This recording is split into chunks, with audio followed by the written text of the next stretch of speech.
Okay, onward to the extras, the side episodes.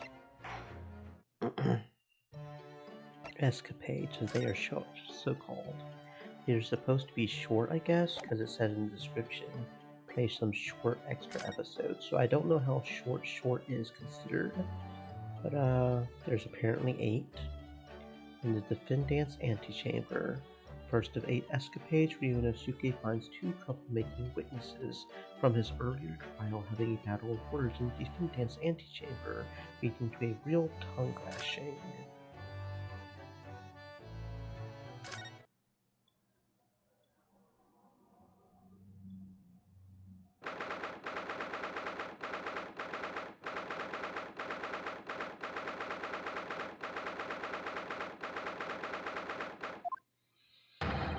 Just look at my priceless treasure now. Myself, I have scrubbed and scrubbed, but the repellent odor of meat will never be repelled from its resplendent surface again.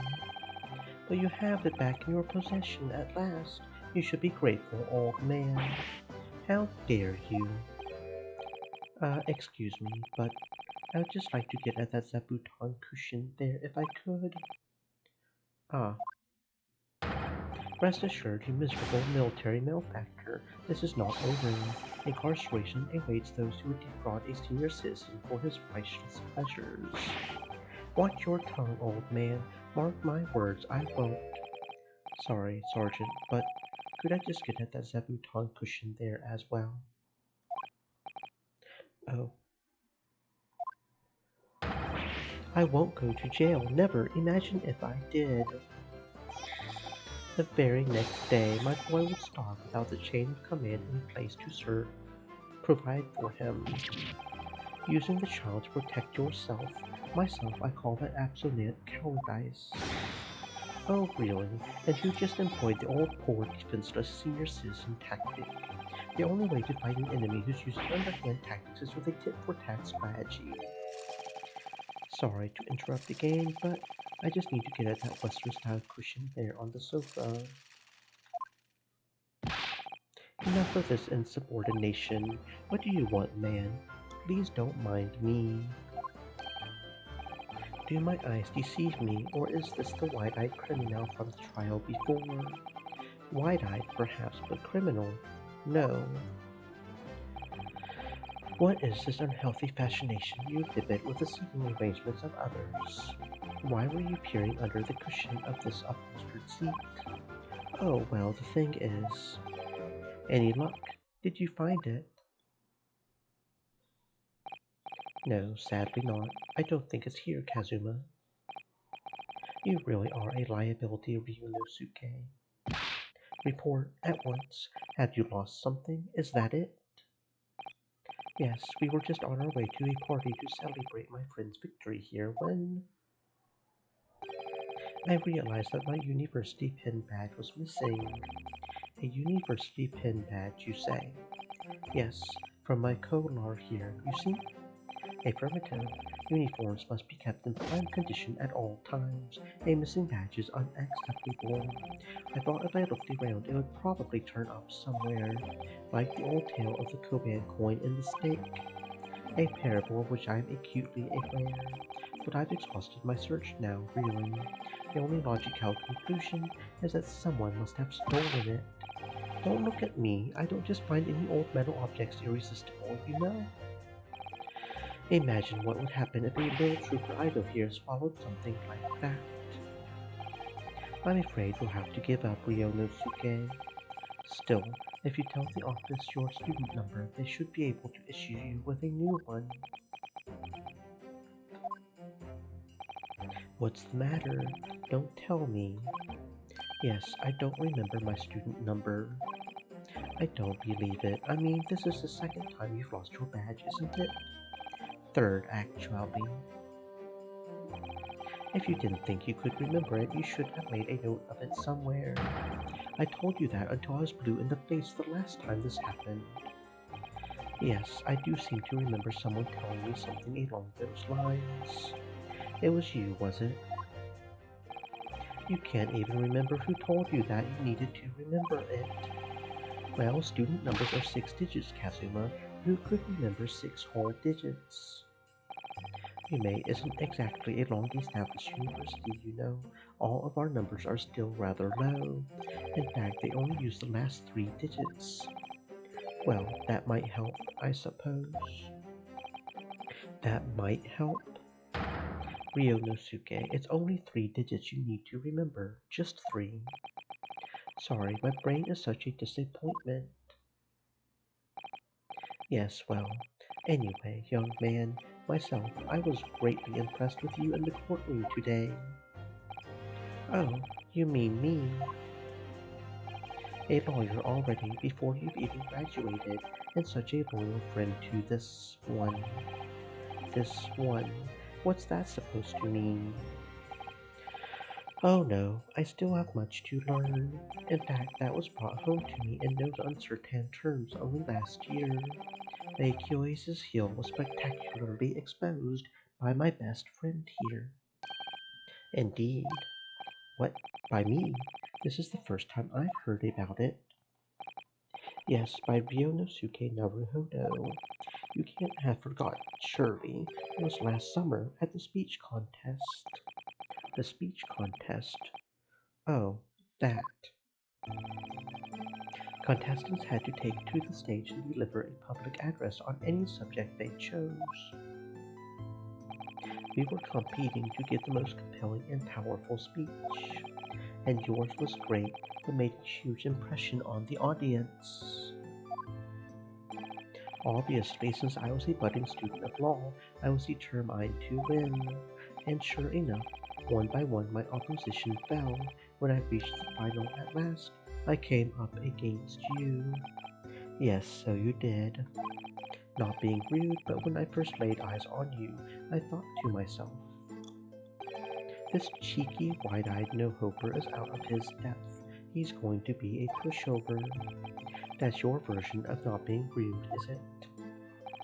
Well, I paid for my complacency because it brought on that humiliating defeat. Defeat? How were your ranks compromised? My speech was going very well. I had the audience in the palm of my hand. They hung on my every word.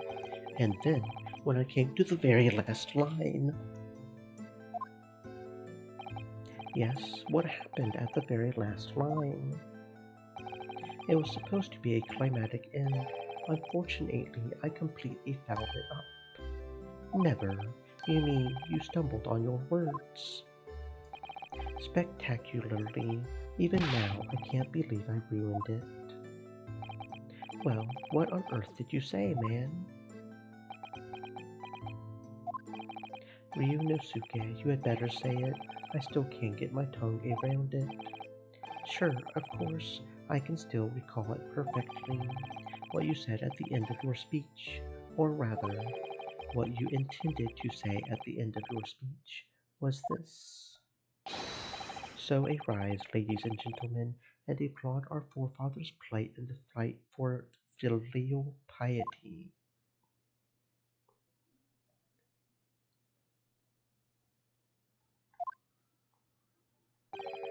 And what went wrong? What indeed? Myself, I see no problem with the pronunciation of those paltry words. In that case, old man, I invite you to say it yourself. Very well then, I shall. So arise, ladies and gentlemen, and applaud our forefathers' plight and the fight, the it's impossible. The arise, ladies and gentlemen part I delivered perfectly. But the next part had me floundering for a whole 5 minutes. By the end of it, I was on my knees in front of the podium, a blabbering mess. And that's when the audience started to heckle me. A rise, they were shouting. Hell on earth. But then, of course, this man went and delivered his word-perfect speech with a perfect ending. How did it go again? Let me see. So, my dear fellows, the message is simple. Treat your father and mother with respect. Something like that. I mean, talk about stating the obvious, but the fact is I lost to that speech. Tongue-tied is the only way to describe it. Well, it is quite tricky to say I agree that final flight for filial piety especially. And ever since that day, I've had this question whirling around in my head. Why did our forefathers choose such an awkward phrase? Was it to mock their children? I mean, it should have never been called filial piety. At least you're going to Great Britain soon. It might not come up much there.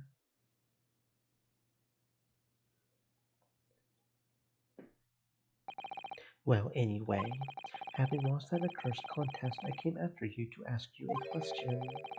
How is it that you never trip up on your words? I inquired, and you just gave me a broad smile and said, speaking fast is my hobby. I mean, really, what kind of hobby is that? Do you think you could take your hand off of your sword? Besides, it's just a way to pass the time. After that, you started talking at me 10 to the dozen, like you were possessed almost. Honestly, you can't imagine the shock I suffered that day. You really can't. You're right. I really can't. Speaking fast is just the sort of hobby I would expect a civilian like you to waste his time on. Well, you have to practice, of course, but there are some simple things to start with. Like this famous one, for example, swift samurai sword swipe silently sideways. Ah yes, even a decrepit old tongue and an ailing frame such as mine can find its way around that one. I've no doubt. It's just a bit of fun, really. I can't imagine anyone would struggle to say it. Isn't that right, Kazuma? Swift Swamurai Sword. A blabbering mess by word, too. It's not just the samurai. Every good soldier needs to be able to handle a sword. That's why I've been busy teaching Aidu the finer points of swordplay. None of this wordplay nonsense, privet. Come to think of it, not long after that we started to attend lectures together, didn't we? And we got into that debate about family values at the Sukiyaki place on campus. Do you remember? Yes, your argument was full of jokes and puns and wordplay as usual. I remember it well. Oh, was that it? Oh, was it?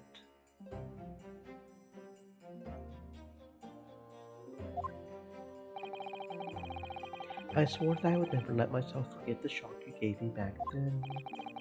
And as a symbol of how seriously I took that oath, I decided to wear this, my red Hachimaki headband.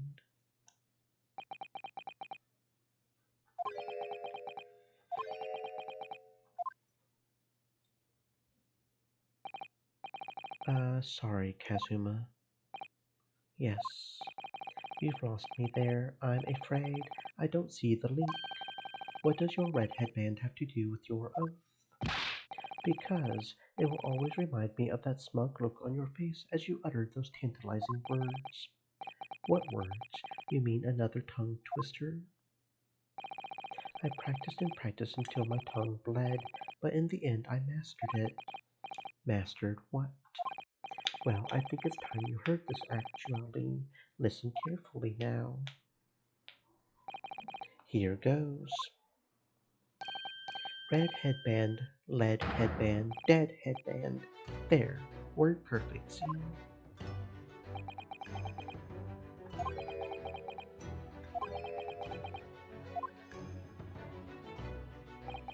I had actually been meaning to ask you about that.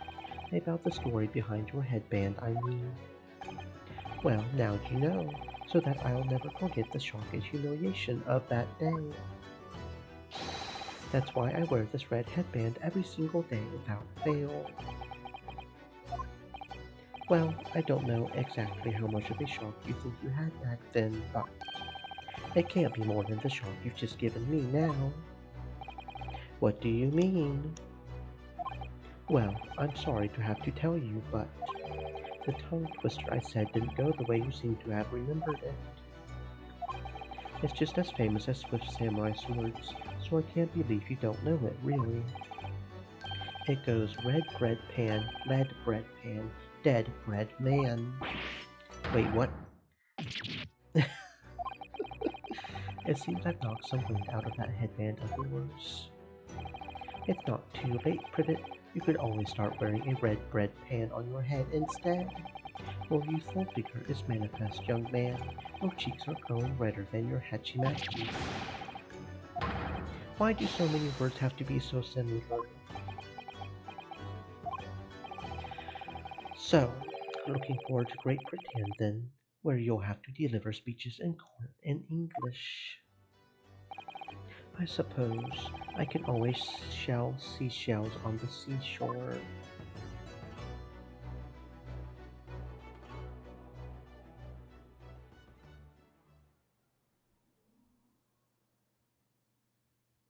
Oh, that really wasn't very long at all. Okay. Only like 5 or 6 minutes, right? Okay. So it won't take us long to get through the escapades, I guess. In the first class cabin. In the second escapade, it transpires that another crime was committed aboard the SS Buria. The stakes are as high as Sholmes's and Stroganoff pursue the culprit, but there's more to the crime than meets the eye.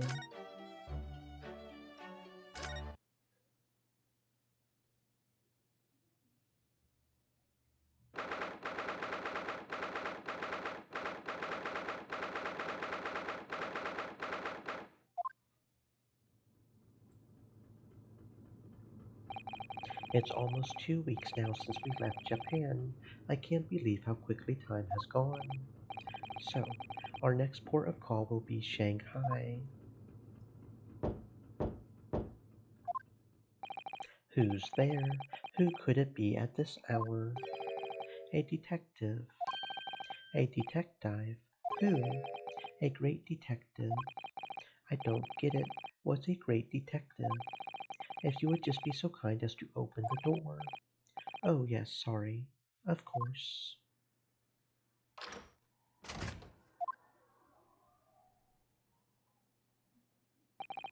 Is something wrong, detective? Are you investigating a case? Wherever a great detective goes, great cases occur. Indeed, I am the root of all evil. So sorry? Then I don't think I want you in my cabin. Under our very noses and on the steamship, a terrible theft has just occurred. What? You noticed, I presume, the brief power failure a short while ago. Oh yes, the power couldn't have been out for more than 10 minutes, though. Indeed, yet that was ample time for this wicked crime to be perpetrated. I see. Well, clearly it's a case that needs investigating. Precisely. The culprit ran away in this direction, down the first-class cabin passageway here. Really? The thief came this way? I'm quite sure of it. It may have escaped the attention of the dim-witted crew, but not of the great detective. To that end, I would be obliged if you would allow me to investigate here in this cabin. Ah, well. How curious. Is there some reason why it would inconvenience you to have your cabin searched? Inconvenience me? Well, I would be lying if I said no. After all, there's a stowaway in that wardrobe right over there. It's just me in here, you see, no one else. So you might perhaps want to focus your attention on one of the other first-class cabins. As it happens, you are the only first-class passenger at present. The other cabins are vacant. Oh,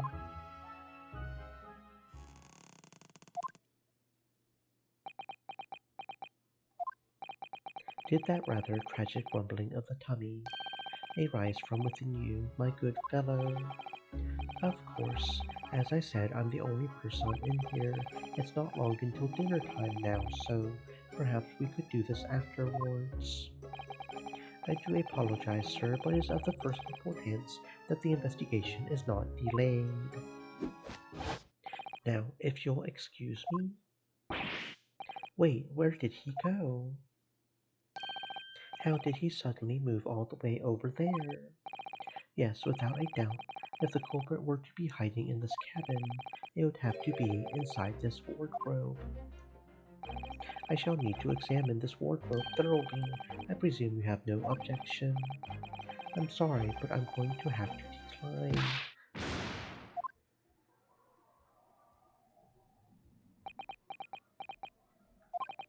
Did those two rather tragic sneezes arise from your good self?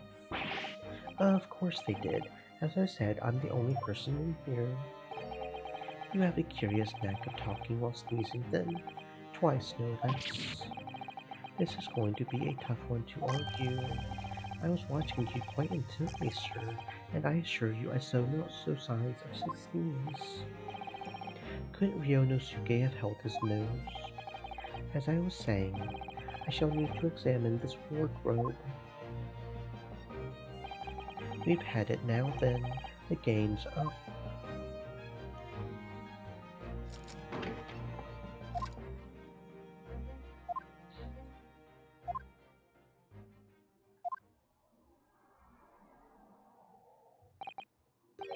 Nobody hiding in there, it seems. What? You seem surprised. No, not at all. Yes, I am. He was in there for sure. I shut the doors on him myself. More visitors. Who's this now?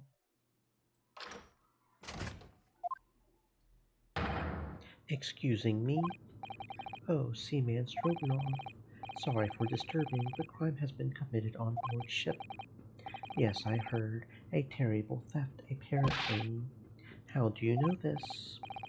Ah, well, the detective here just informed me, you see. Detective? Yes, I assumed you must have asked him to investigate. Detective, could you? Well, where did he go? I must ask you to cooperate with investigation into this crime fully. Uh-oh, he's glaring at the wardrobe already. Stream Elements said. Stay moist, my friends, hydrate. Well done, you found me. Well, what are you doing hiding in my wardrobe? My good man, I was merely assessing the practicality of concealment in such a place. And I would say that, at a push, a human could survive for up to 5 minutes in that cramped space. Ryonosuke's been in there for a fortnight. Is he not human? Who are you? This is the moment of truth. The great detective is about to unveil the sordid details of this wretched crime. You mean to say... Yes, there can be no doubt that the culprit of this terrible theft did indeed conceal himself within this wardrobe. What? But that's impossible. He couldn't have done, because my best friend was in there the entire time. Or at least, I thought he was. How can you be sure of this? Elementary, my dear fellow. The criminal left behind the most revealing evidence. How else could you explain these 3 bones? What the? He's right. Look at those gnawed bones in there. And 3 of them. The criminal has escaped this time, but I will find him and crush him. Could I ask you something, detective? Why, yes, of course. I'm always delighted to answer an inquiring mind. Is this terrible theft what was stolen? What else? But some steaks in the rib bone. Did you say steaks on the rib bone? For this evening's dinner, 3 rib steaks were stolen from the ship's kitchen only a short time ago. There was a malfunction with the generator and ship was without lights for 10 minutes. Chef who saw a criminal said that he ran away down first class passageway. And now I am on his tail. I'm afraid to say, dear fellow, that your man is no longer in this cabin. But how? Through the cabin door, no less. Having devoured his haul in this wardrobe, the culprit discarded the bones and concealed himself behind the cabin door as you came inside. Then, when attention was turned to the wardrobe, he seized his chance to escape through the open door. What? Make haste, my good man. After the culprit, I shall follow presently. Something troubles you, sir? I think maybe Criminal is not running away at all. What are you suggesting? Now I know where the dog is buried, Mr. Asogi. Mimi. Da, when I think that you are culprit, everything is falling in places. The criminal that disappeared in first-class passageway, the bones in the wardrobe. All clues are pointing their fingers at you. Now don't be ridiculous. I would never. Yes, of course. I established at once that you couldn't be the perpetrator of this crime. You did. Why? How are you so sure? My dear fellow, there are but two things in this world on which one can rely with total certainty. What two things? The first is that the word of a great detective, and the second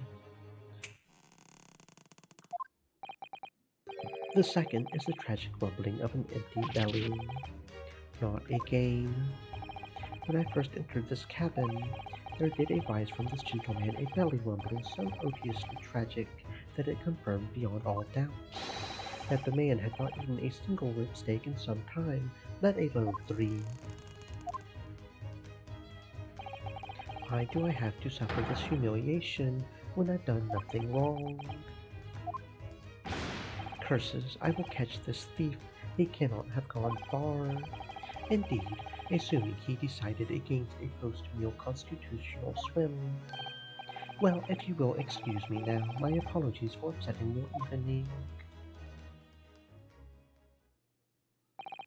Detective, one moment, please. Yes, that was a most remarkable deduction. Perhaps you would be kind enough to tell me your name. Ah, it quite slipped my mind. You have been talking with the one and only Herlock Sholmes. I see. Well, I'm Kazuma Asogi. I'm a student on my way to Great Britain.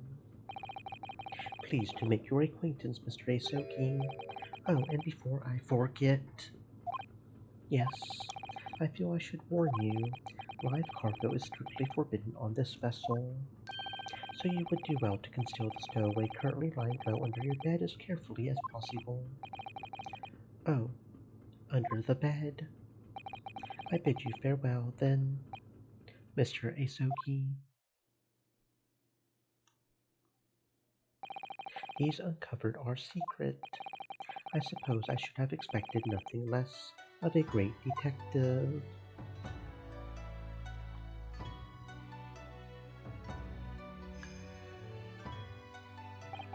Now then, when did you move in under the bed? I thought we had it when he opened the wardrobe door. Ah, well, it was thanks to that split-second chance you engineered that I what? You distracted him for a moment, remember? When you suggested that he investigated the other cabins instead. Oh yes, he turned to look to the corridor, didn't he? Well, I couldn't see what he was doing, of course. But I thought to myself, it's now or never, and the next thing I knew, I was under the bed.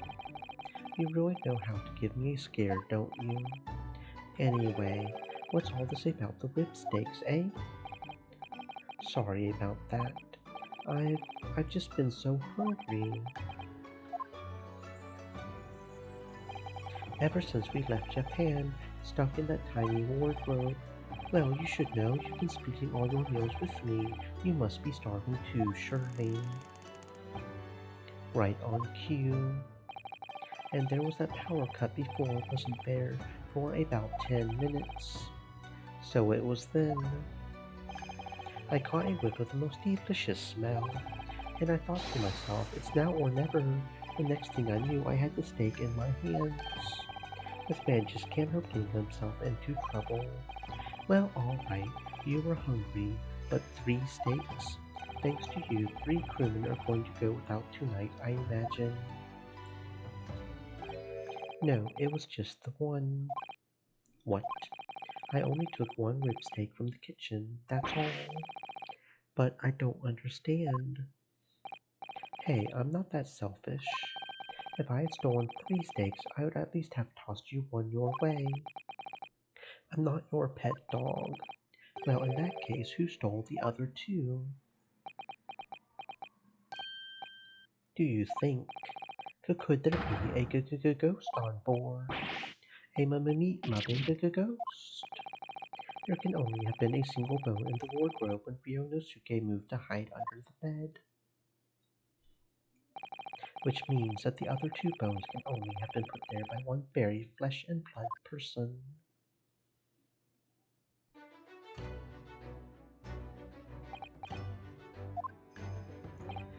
Well, what's so funny? We're on a haunted ghost ship.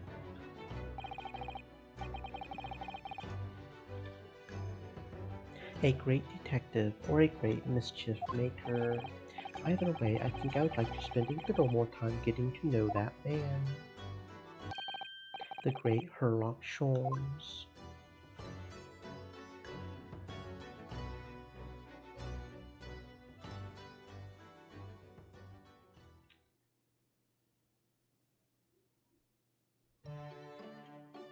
At the British Supreme Court, this escapade takes place as Ryonosuke and Susato visit Lord Strongheart to report on the outcome of Mr. Nesume's trial.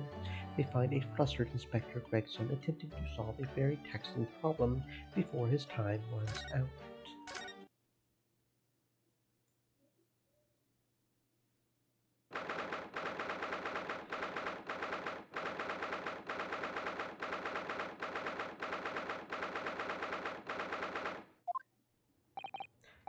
Here we are again. Every time we visit here, the atmosphere in this place seems to get more and more overbearing. Just think, we could be at home with Mr. Sholmes and Iris having a nice cozy breakfast. But we have a duty to report the outcome of the case, especially since we're guests here in Britain. So I'm afraid this visit couldn't have been avoided. I suppose not. But is there even anyone here? You could hear a pin drop in this place. It's too solemn for its own good. It is very quiet, isn't it? The only sound is the ticking of the great clock as it keeps perfect time. Tick tock, tick tock, tick tock, tick tock. What was that, I wonder? The usual comforting sound of the clock seems to have been joined by a less comforting shuffling sound today.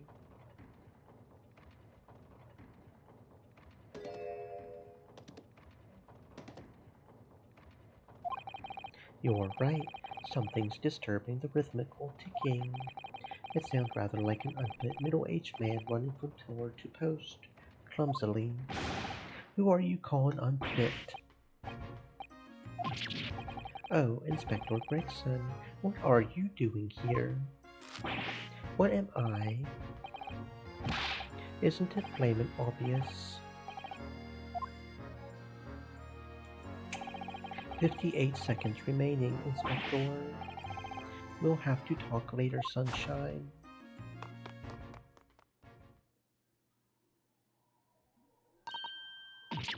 Good morning, Lord Strongheart. Wow, he's really looking fiercely at his pocket watch today. And good morning to you. Busyness so early in the day. Oh, yes. Well, I mean, it's about the other day, We are to deliver our report, Lord Strongheart, as our dealings with Mr. Nasumi are now over. Ah yes, the little Japanese man. I've already cast my eyes over on Van Zeek's report.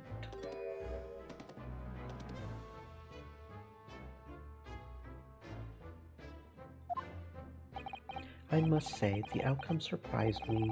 I thank you for a job well done. You are too kind, my lord. It's not here, it's not there, and it's not over there either.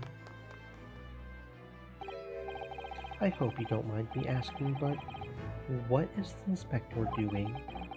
He's been herring around between bookshelves, looking beside himself with worry. He's looking for a particular work, The Lion's Pride. Now there's an all too familiar title. I had heard it was a popular tale, so I obtained a copy from the Rintown Library. However, it wasn't able to maintain my interest, so I soon cast it aside. I happened to notice a vacant spot on one of my shelves at the time, so I duly stowed the book there. Unfortunately, I no longer remember where that was. Nope, not there, not here either. Come on, where are you lions hiding? The book is due back today, so I've asked Gregson to locate it for me with his investigative prowess. Inside 5 minutes.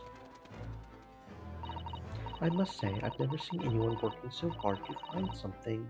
He's like a man possessed. Yes, that's because his month's salary is staked upon the outcome. At whose instigation? Let me guess, the stony-faced lord. And the 5-minute time limit, what's the significance of that? There is none. Just my vulgar mischievous spirit showing itself, I'm afraid. Oh, by your own admission.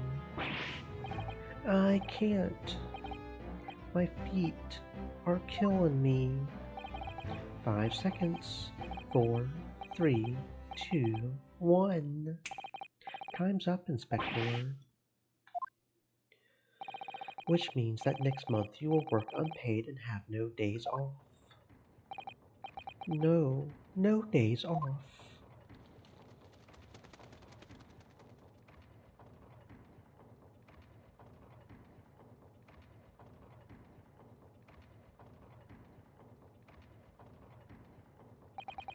There really are just so many books here, it's overwhelming. For some, perhaps, I've purchased every book, new or old, on the subject of law from all over the globe. Wouldn't have believed it a few short decades ago. A place like this couldn't have existed. What do you mean, Inspector? When I was a lad, no one ever dreamed of buying books. I see. Western books are such luxury items, I suppose, with their leather covers and fancy bindings. No, that's not it. Oh, there was a tax on paper, see? On paper. Yeah, I mean, it was abolished about 30 years back now, but it used to be the case. There was a tax levied on any kind of paper, so obviously that meant most folk couldn't afford to buy any books at all. So is that why places like the rental library you mentioned before came into existence, Lord Strongheart? Indeed, vestiges of the paper tax system, you could say. The general public consider books as items for hire. London is home to a vast renting library of some 3.5 million books. You couldn't hope to read all of that even if you were reincarnated 10,000 times. Even I would choose to rent a book rather than purchase it if I knew I would read it infrequently. The subject of tax has actually surprised us already in the last few days. It came up in Master Natsume's trial. It seems that the window in his room was filled in due to some kind of window tax. That would be true. Unfortunately, the windows tax was abolished here some 40 years ago. Sadly, in the East End in particular, many windowless houses remain. Britann's always had a bit of a thing for taxing stuff. Whatever they can tax, they tax. Sugar, salt, tea, coffee, you name it. Candles, beards. Wait, sorry. What was that last one? Did you say beards? Yup, the beard tax. Never heard of it? Never. Why should people have to pay money just because they let their facial hair grow? You may well ask. I suppose it's because it makes them look self-important. The Naruhodos will have a strict familial policy of no facial hair, I think. You can relax. The beer tax was confined to the annals of history long ago. Even so, it's clearly something the British really love. Paying taxes, I mean. Paying 'em. You got that back to front, sunshine. But you can't deny you've had a lot of funny taxes over the years. You would never find anything like that in Japan. Would you, Miss Susato? In actual fact, I'm afraid to say that you would, Mr. Naruhodo. What? No, you don't mean. Surely there's never been a window tax in Japan. No, but there have been similarly obscure taxes. For example, in the Edo period, there was a front age tax. What was that? It was a tax not on windows, but on the entrance to properties. The larger a property's entrance was, the greater the tax that was levied on it. Even today, some mansions survive with extremely narrow entrances due to that old form of taxation. I had no idea. So you Japanese are as twisted as us Brits. But we never had a beard tax. I mean, that's really going a step too far. Well, no, that's true. I'm not aware of any taxes for beards, at least. What do you mean, at least? Well, rather than tax them, the shogunate did once prohibit them outright. The ruling class prohibited beards. It was called the Great Beard Prohibition. It was an Edo period edict. But why did the powers that be want to ban beards? Because it makes people look self-important? Just an idea. It would seem that rulers in the East and West have very similar ideas over the years. There have been other unusual taxes in our history, even in our current Meiji period. There have. For example, though it was before either of us were born, there was a rabbit tax.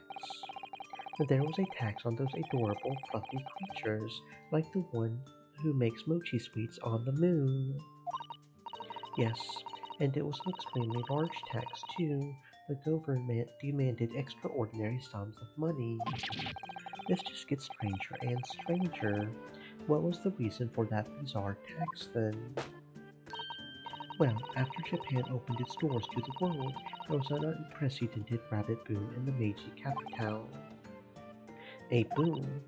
Yes, keeping rabbits became hugely popular, and new species were traded at exorbitant prices. People were even swindled out of all their money for exotically colored rabbits. Like colored chicks, I suppose. Hard to imagine, though. Rabbits are so timid and quiet, wouldn't have thought one could bankrupt you. So, in response to this worrying social vogue, the government imposed a rabbit tax. I suppose they couldn't just ignore the problem. And it worked, because the rabbit boom came to an abrupt end. 6 years later, the tax was abolished. Well, I hate to say it about my own country, but Japan is strange. But there's more. After the rabbit tax was abolished, then, of course, society reacted by launching straight into a second rabbit boom. Oh dear, the government didn't think that one through, did they? Your ideas about the world are very much altered by the position you hold in society. If you are responsible for the running of the country, you will feel the need to raise revenue keenly. Without a stable taxation system, the whole country would go down the drain. Well, yes, I suppose so, but some of these taxes...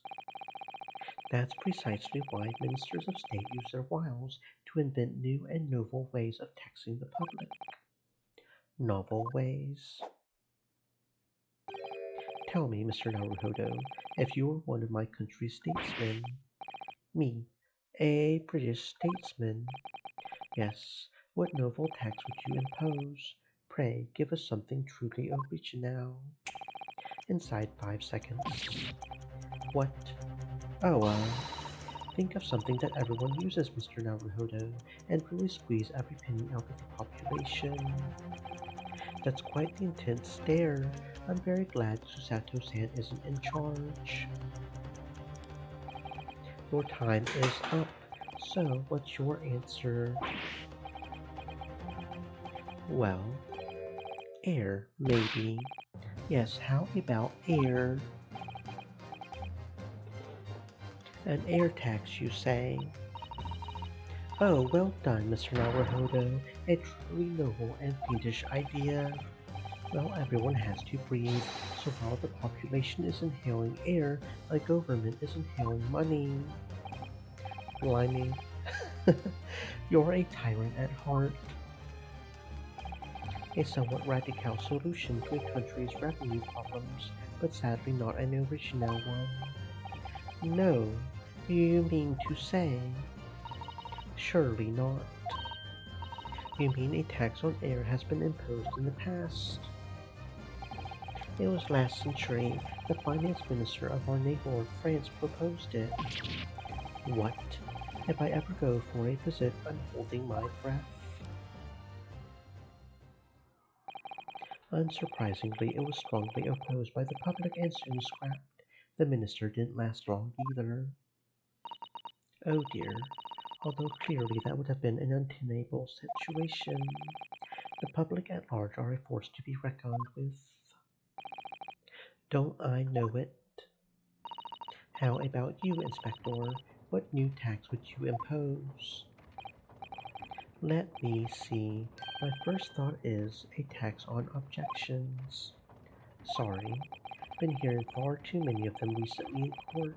There's a particular lawyer I have in mind, as it happens, so I think an objection tax could be very handy. Good to see you don't allow your personnel feuds to influence your work in public office. I reckon 5 pence for every objection raised would be about right. A most amusing proposal, Gregson. A most unamusing proposal, my lord.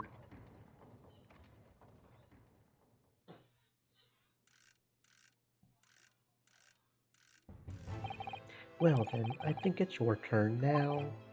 Sorry, my turn for what?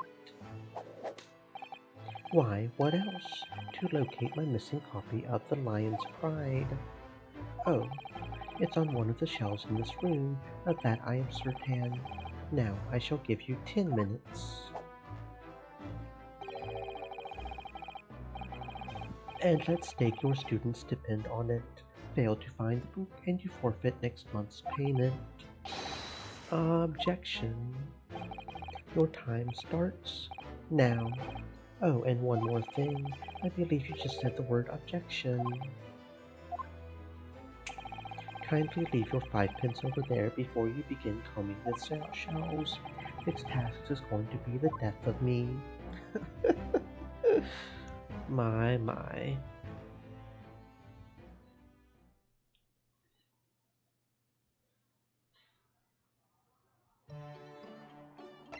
In Sholmes's suite, this fourth escapade unfolds one morning on Baker Street when Iris has prepared breakfast for everyone as usual. But Ryunosuke wakes to find an envelope under his door containing a death threat. Who on earth could have put it there? And why?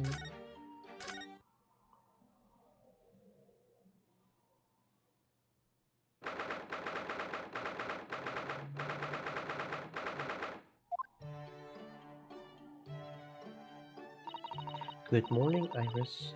Good morning, Mr. Sholmes. Oh, morning, Susie. I'll get breakfast on the table for us all. Mr. Sholmes. Morning. Come now. Why the long face? Oh, sorry. The thing is, I just had a rather strange envelope posted under my door this morning, with some rather strange things inside. What strange things?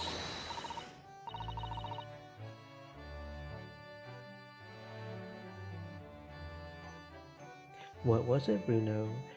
Do I catch the scent of a mystery in the air? Nothing so exciting, I'm afraid, Iris. It was just 5 orange pips. I can't imagine what it could possibly be. What? Oh, orange pips, Mr. Naruhodo, and for 5 of them. What's the matter with you? That's a bit of an overreaction, isn't it? An overreaction, Mr. Naruhodo. You don't understand. It's a warning, a notice of imminent danger to your life. What? To my life? What's the meaning of all this, Mr. Sholmes? My dear fellow, why do you make such an inquiry of me? Because the name of the sender was written on the envelope, and it was yours. You're right, Bruno. It says sent by Sholmes, envoy of hell. So my little ploy has been exposed. Well, so be it. Cast your mind back, if you will, Mr. Naruhodo, to the time of our dining last night. Yes, Miss Susato cooked Japanese food for us. Indeed, in particular, you may recall the final norimaki sushi roll that I was about to savor. That is, before you swooped in with your clacking chopsticks and filched it from under my nose. Oh, I assumed because you had left it that you didn't want it. I had left it, my dear fellow, because I had planned to enjoy it as my very last mouthful. Surely you must have noted my intent by the subtle dilation of my right pupil. Perhaps a clearer sign would be helpful next time. Just an idea. In summary, the post you received earlier is a notice of impending revenge. You should be quaking in your boots. Really? Because I once strayed out into the garden and planted them, I'm hopeful we may grow some exotic fruit. There's no point sending a notice of impending revenge if the person you send it to doesn't know what it is. Well, I knew, of course, because I've read this book, The Adventures of Sherlock Holmes, on sale now in all major London bookshops and receiving rave reviews. Oh yes, of course. It's finally been published, hasn't it? I hear it's selling very well. It is.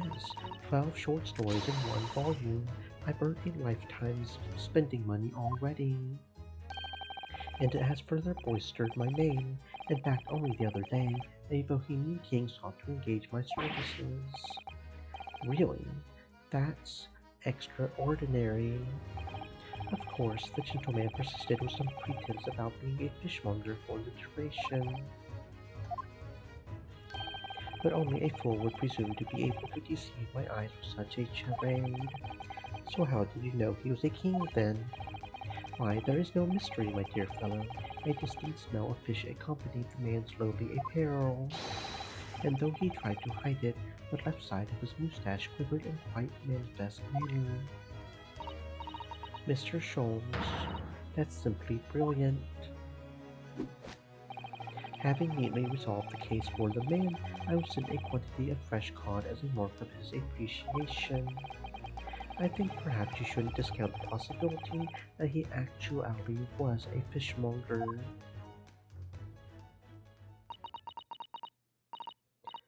Ah, is that? Can anyone else smell burning? Oh yes, you're right. And look, smoke. I I think maybe. Fire! Fire! There's a fire, everyone! Really, a fire! We must all leave at once. Everyone out of the building. No, wait. I I have to go back to my room first. Are you deranged? If you're not asphyxiated by the smoke, the flames will burn you to death. But my Daruma roll, I can't let my Daruma burn. It means too much. Drat. Sorry, but I'm going to make a dash for it upstairs. Oh, Bruno, you're so funny. This is no time for jokes, Iris. Go, quickly, get out of here. But there is no fire. Is there, Hurley? What a delight to see that ploy enacted in the flesh. I wouldn't have dared to dream I should be so lucky. But Miss Susato... Indeed, it was a ploy, a devilment engineered by my puckish spirit. It was all a trick. But why? It is a simple experiment of the mind, Mr. Naruhodo. When his life is threatened, a fellow is compelled instinctively to protect that property to which he attaches matching importance. And after your own life, Bruno, the most important thing to you seems to be your Daruma doll. Let's not dwell on that, shall we, Iris? So, you knew all along, Miss Susato, that it was a trick. Yes, of course. The very ploy is described in this book, The Adventures of Sherlock Holmes. On sale now in all major London bookshops and receiving rave reviews. Not a game. I have used that device quite satisfactorily in the past to solve a case. Oh yes, it was a great success, wasn't it? But then it became something of a habit, didn't it? You started yelling fire at every crime scene. In the end, people started to pay no attention to you at all. Yes, that's true. There was a time when I was known as the Sholmes who cried wolf. I think there's a lesson to be learned in there somewhere. But sadly, my little ploy failed to yield results this time. Iris was utterly unmoved. What do you mean? Well, I was anticipating that Iris would immediately expose her secret hiding place. The location of the nest egg she must have cached somewhere in this room. Nest egg? You think Iris has some secret savings? Why, naturally, the book is selling like hotcakes after all. It is a simple deduction indeed to conclude that the purpose must be concealed here within these walls. Oh, Mr. Sholmes, are you in need of money? I bet I know what it is. It's that new microscope that's gone on sale, isn't it, Hurley? What else? I have such a strong desire to own one, yet my purse is £1 too light. And as no offer of a loan has been forthcoming, I have been forced to resort to an alternative stratagem. Sorry, Hurley, but I'm not falling for that one. Not coming from the Sholmes who cried wolf. How vexing. You really shouldn't be trying to steal a 10-year-old savings, you know? My book is full of little tricks like that, you see, the armory of the great detective. Except that in this case, both the orange pips and the fake fire fell a little flat, didn't they? I have plenty more tricks up my sleeve. Take, for example, the case of the Boscombe Valley mystery. I'm already filled with dread just from the title. It is a tale of extraordinary skill on the part of the great detective, the skill of tracking. Tracking. When I arrived at the scene of the crime in the eponymous valley, there were footprints everywhere, but my eye was immediately drawn to one set in particular. Oh, Mr. Sholmes, your detective instincts are truly remarkable. As you know, my dear madame, no detail, no matter how small, escapes the scrutiny of these eyes. So, I tracked my quarry, following the trail of his footprints all the way to the man's place of residence. It led you directly to the culprit's house. What a triumph! You misunderstand. It led me directly to my own house, my dear fellow. For the footprints were, in the final analysis, those made by my own shoes. Hurley had left here for Boscombe Valley as soon as he received the telegram about the case, you see. And then he followed his own trail straight back here to Baker Street.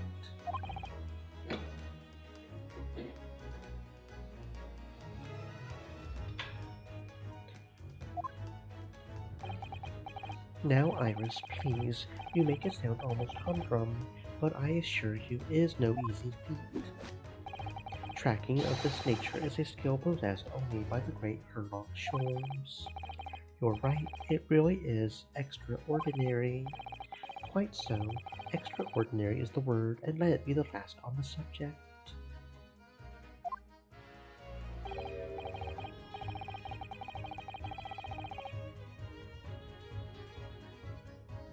Anyway, needless to say, I subsequently went on to solve the case with various other deductions. Yes, it's the various other deductions that I'm interested in. Well, you shall have to read the book then. I'm sure Iris has penned it with her usual flourish. Absolutely. I put an ingenious spin on the great detective's exploits. It must have been very ingenious to make this man sound even remotely credible as a detective. Wait, is that? Does it smell like something's burning again? We've had enough devilment for one day, Mr. Sholmes. Put your puckish spirit to bed. I assure you, this has nothing to do with me or my spirit. What? The smoke is getting thicker. You mean it's not a trick this time? That there really is a fire? Fire! There's a fire, everyone! Miss Susato, where are you going? Stand aside, Mr. Naruhodo. Easy, Mr. Sholmes, what are you? Mr. Sholmes, why did he just chuck that bust of Napoleon on the floor? Look at that, and amongst all the broken porcelain. Coins, sovereigns in fact, worth a whole pound each. Come everyone, we must leave at once. Evacuate the building. You fell for it, Hurley. Hook, line, and sinker. Wait, you mean Iris? I certainly wouldn't have guessed that's where you had hidden it. Do you mean to say that the smoke was my own puckish spirit that needs to come out and play sometimes, too, you know? What? Of course, I know what it is, Iris. It's that indoor herb garden set that went on sale last week, isn't it? That's what you're after. I want one so desperately, but I'm 4 pounds short, and even though you told me you didn't have any money to spare before, I knew you had a secret nest egg somewhere in this room. You've outwitted me again. You really shouldn't let yourself be outwitted by a 10-year-old child, you know? So, thank you for the loan, Hurley. But wait, what's the matter? Where's Susie? She's disappeared. That's right, she ran off up the stairs before, didn't she?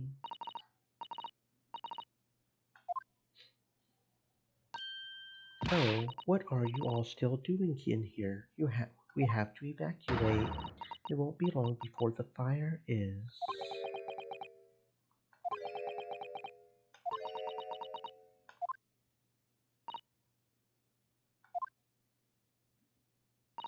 Sorry, Susie.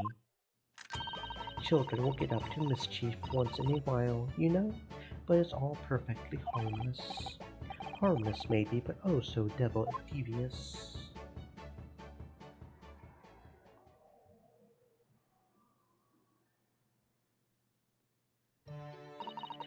Well, at least nobody was hurt, apart from Napoleon and my secret hoard. Now tell us, Miss Susato, what is it that you went so fleet-footedly to fetch? Sorry. No, nothing. This is just... No, this is nothing. Susie, That's your notebook detailing all of Luna's trials, isn't it? It's bulging at the seams. What? A testament to the various people you've helped over the past months. Miss Susato, Well, I am your judicial assistant after all. I would do anything to ensure the safety of these records, even risk my life if necessary. I mean, it's very important to me. It's like a diary of everything we've achieved together. I'm getting all teary-eyed now. Yes, in stark contrast to a certain someone who would have fetched his Daruma doll, I must say.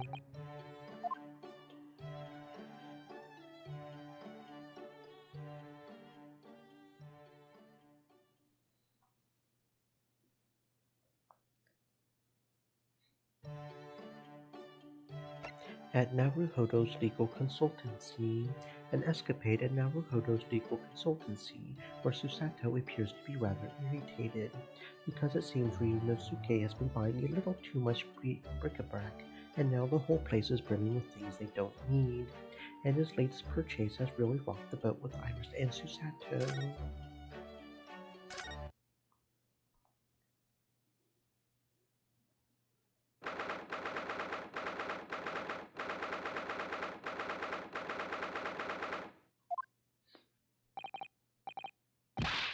Hello, I'm back. Hello, Mr. Naruhodo. Did you have a good outing? Hi, Runo. What's the matter? Your eyes are as big as dinner plates. Iris, I wasn't expecting to see you here. I just made some tea, Mr. Naruhodo. Would you like a cup? A cup or two, yes. Definitely. Definite tea.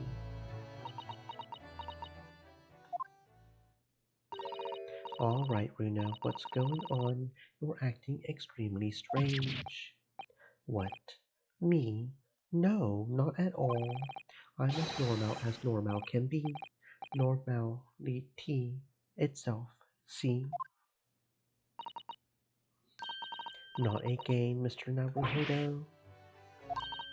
Sorry, not what a game. What do you mean, Susie? Whenever he goes out on his own lately, he always seems to come back with a peculiar new purchase. Peculiar? Peculiar? What's peculiar about the things I bought? You seem to think that anything British is a curio you simply must have. You keep buying items of bric-a-brac even though you don't know what they are. Well, there are rather a lot of bric-a-brac shops and pawnbrokeries and the like around here. It's when I've been to Lord Strongheart's to give my weekly report. I'm always so nervous beforehand. On the way home, I just find myself in those shops and... Yes, alright, I can't deny it. I bought something. You're right, you can't deny it, because your eyes are whiter than ever. You really ought to put up a warning sign about them. They're bigger than some potholes around here. It's hard to resist things in the bric-a-brac shop. It's all so cheap. Mr. Sholmes has given me lots of useful advice about how to pick out the real bargains. You must remember, Bruno, that Hurdy likes to have fun with you. Take his advice with a big pinch of salt. Well, that's true. That thing he told me was a pot stand wasn't a pot stand at all. But I would never have guessed it was a collapsible top hat. No, and I would have never guessed that you could fill up this once empty room so quickly. Honestly, it's overflowing with things we don't need now. I mean, look at those scales. Not once have you weighed something on them. I know, but ever since I first stood at the defense's bench in court, I don't know why, but I've just really wanted my own little set of scales. Let's see it then, Mr. Naruhodo. What have you come home with today? Well, it's one of these. What is it? It looks all dry and shriveled up in a ball. Really, Mr. Naruhodo, what is it? It's a sea anemone. An anemone. Yes, I mean, I know it doesn't look like it at the moment. It's all shriveled up, like you said. Aren't sea anemones living creatures, the ones that dance about on the seabed? Yes, the ones that dance about on the seabed. They sell sea anemones in a bric-a-brac shops here in Britain. I don't know whether they normally do or not, but I do know that I bought one today. But why, Runo? Well, yes, for the aquarium, of course. Aquarium. I don't know that word. Well, according to the shopkeeper, keeping sea creatures in tanks was hugely popular here in London before. Yes, some people have some beautiful fish in seawater tanks, it's true. Having an aquarium become popular because the old glass tank was abolished. There is a game rearing its ugly head, the subject of taxation. It was a real craze for a while. Everyone in London had one for a while. Yes, it didn't last long. People's enthusiasm soon waned. It's just far too much work to be changing the seawater regularly in a city like London. Never a truer word said, I'm sure. You would think people might have realized that from the start, really, wouldn't you? Anyway, that was long before I was born. So now everyone jokes that there's an unwrapped aquarium covered in dust in every attic in the capital. And it's true, there's one in this attic too. When I told the man in the bric-a-brac shop about it, he had these words of wisdom. That's why this is the age of the sea anemone, and that made a lot of sense to me. It made sense to you, did it? But Bruno, this anemone is completely dried up. You just need to soak it in water overnight and it'll be as good as new. That's what the man said. I'm not sure that it works in the same way as dried wakame seaweed, Mr. Naruhodo. Once I've saved some money, I'm going to buy some prawns to keep this little fellow company. How exciting! Your office will be teeming with life. Will it really? Britain is a funny country, though. I mean a sea anemone craze.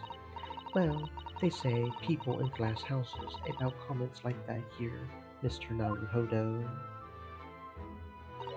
Don't forget that there was a very curious rabbit craze in our own country not so very long ago. A mortifying chapter that people will try to erase from the history books 100 years from now, I'm sure. You know, there was another craze as well before the aquarium one. Have you heard of Wardian cases? Wardy what? No, I've definitely never heard of them.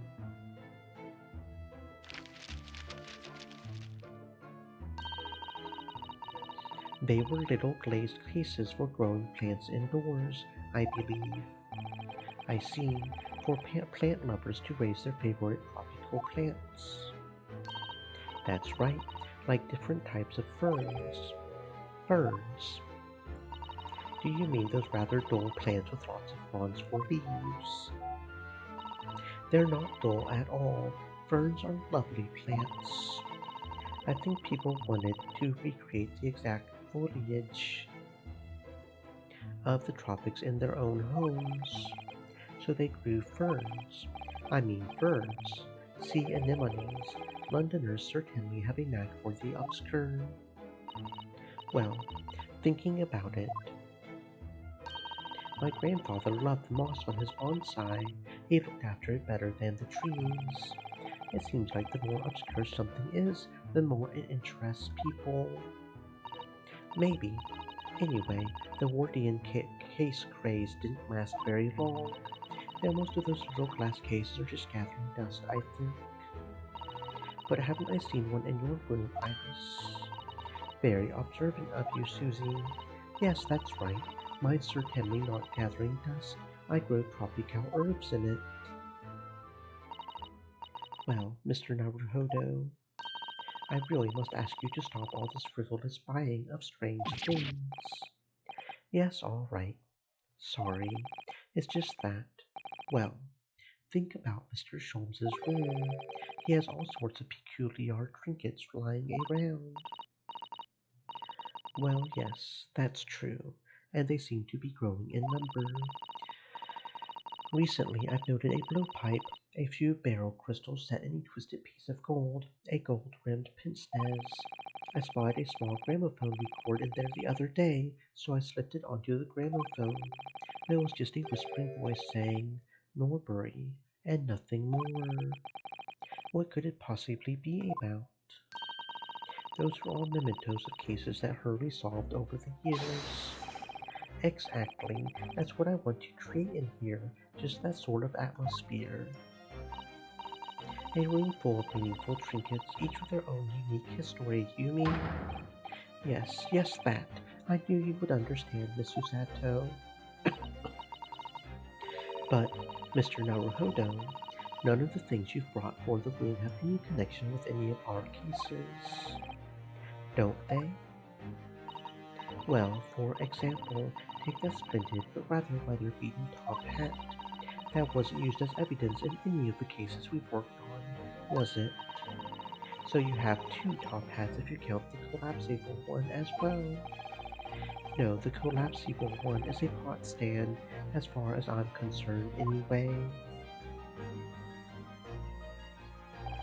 But the other day when we were in court, they were everywhere, weren't they? Top hats, I mean. Well, here in Britain, of course, they're the mark of a true gentleman, so that's hardly surprising.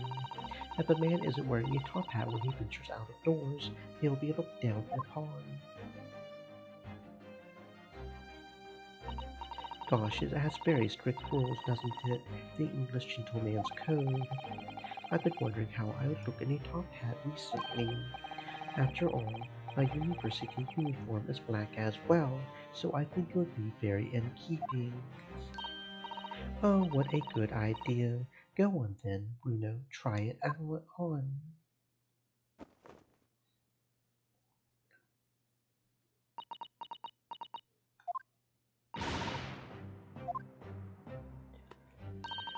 The lesson here, I suppose, is that the juxtaposition of student and gentleman is just so strange and wrong. Well, I would rather it didn't suit me anyway. I mean, these hats are ridiculous. I would be willing to bet every foreigner who sees one of these for the first time thinks the same thing. Why is that man wearing a chimney on his head? People in glass houses, remember, Bruno? What do you mean? Well, what about Japanese Sean-made top knots? Those haircuts are the height of ridiculousness. True. At least you can take a hat off. Once you have a Chon mage, it's Chon your head for good.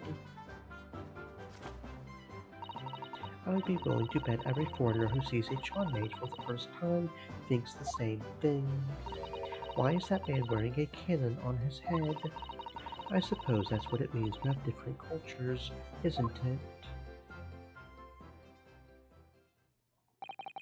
On the subject of hats, the one Mr. Sholmes always wears is really very strange, don't you think? I beg your pardon, Mr. Naruhodo. What a thing to say! That hat is the very essence of Mr. Sholmes. Yes, without his deerstalker, the great detective would be unrecognizable. It's called a deerstalker. That's a surprisingly swanky name. It's the hat of a hunter, just like the flat cap. I made up my mind long ago to visit Regent Street and buy one for myself. I'm not sure it's going to fit over your hair. Well, I think it's perfect for a great detective who stalks his criminal quarry. What do you think is strange about it anyway? Well, you've seen it. It has two brims, one at the front and one at the back. Why do you need two brims on a hat? Surely one at the front is enough, no? One moment, please. If you ask me, it's just Mr. Sholmes' madcap personality coming through. I bet it's so that he doesn't have to think about which way around to put it on or something like that. Mr. Sholmes does not have a madcap personality. He always has a clear head. Deerstalkers were made for hunters who had to hide in thickets when they were stalking their prey. The brim at the back was designed to stop the stalks of plants scratching the backs of their necks. So that's the reason. Thank you, Iris, for educating us. Mr. Sholmes doesn't spend a lot of time in thickets, though, does he? Well, no, that's true. I'm telling you, it's just his impetuous personality. That's my theory, and I'm sticking to it firmly. Here you all are. Good afternoon, Mr. Sholmes. I've not long since made some tea, Mr. Sholmes. Would you like a cup? I see I've come at a good time, Miss Susato. Thank you. Now I have something I should like you all to see. I've designed myself a brand new great detective's hat. But what the? There's a brim at the front and at the back, and at both sides. 4 brims in total. Your observation is quite correct, my dear madame. I'm a busy man, you see, but with this hat, whichever way I put it on, I shall always have it pointing the correct way. With my previous hat, I could, in an impetuous moment, wear it erroneously with the brims on either side. That's impressively clumsy, I would say. And I must regretfully say, I think your madcap theory was correct after all.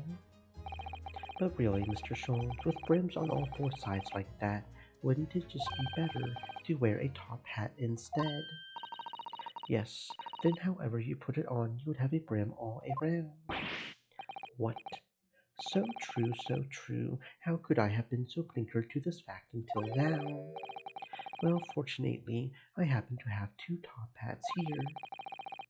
If you would just lift the pot off it, you're welcome to try that one there. Indeed I shall, my good fellow. Much obliged.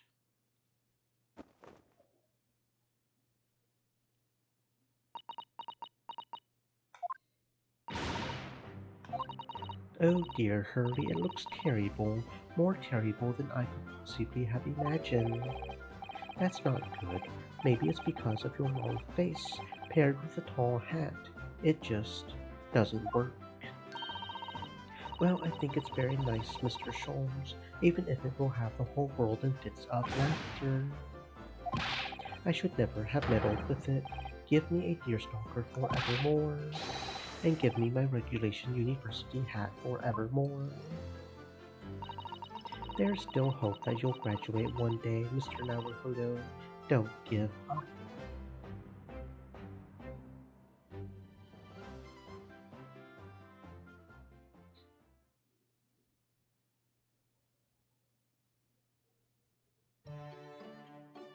In Mr. Natsume's room. In this escapade in Mr. Natsume's room, it's revealed that the Japanese scholar was once a teacher of English. He has much to say on the cultural differences between Japan and Britain, as well as on sentimentality, Shakespeare, and cycling.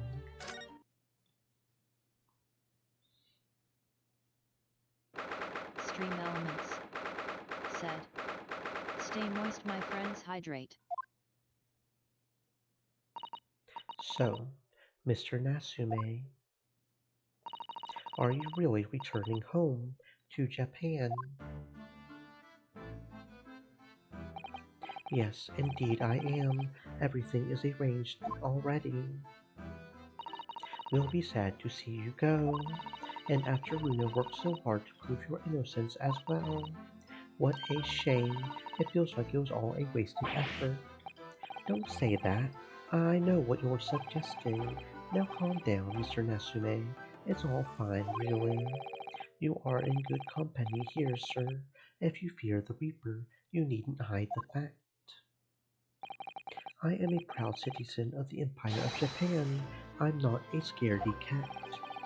Talking of cats, Mr. Sholmes just casually threw one among the pigeons there. A man like me belongs in Japan, not here. That's what I've come to realize. I wonder, a moustache such as yours is eminently suited to London, I would say. There goes Mr. Sholmes throwing another cat in. The moment I arrived in the city, I noticed. Everyone in London laughs at me behind my back, like hyenas. Hysterical hyenas laughing horribly. I'm sure that's not true, Mr. Natsume. Oh, but it is. Whenever I turn around and peer down the fog-filled streets, all I see is foreigners everywhere. Well, there's you, Bruno, and Susie in here, so that's 3 foreigners out of 5 people. I take your point. Only the other day I was taking a stroll through the fog as usual when a young man approached me from ahead. He was pale and gaunt, his back arched like a cat, Observing his wretchedness moved me so deeply. I thought to myself, I'm not the only one suffering in this hell. But do you know what? Can you imagine? It was just my own reflection in a shop window. A stunning, stinging, stupefying surprise. Don't forget slap in the face.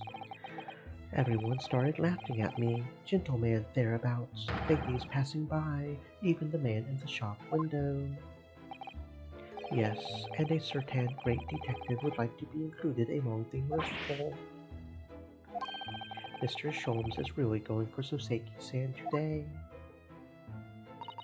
Well, I for one think you're a very handsome man, Mr. Nasume. There, did you hear that? This 10-year-old girl thinks you're handsome. Isn't that wonderful? That makes me feel suspiciously warm inside. He looks genuinely delighted. The point is, we Japanese are humble and modest. Studying on foreign soil, surrounded by foreign people, how could anyone possibly enjoy that? No one could. It's impossible if you're a genuine Japanese. If you say so. Actually, it would appear that there is someone, a Japanese man who studied in a foreign country and seems to have thrived on the experience. There is.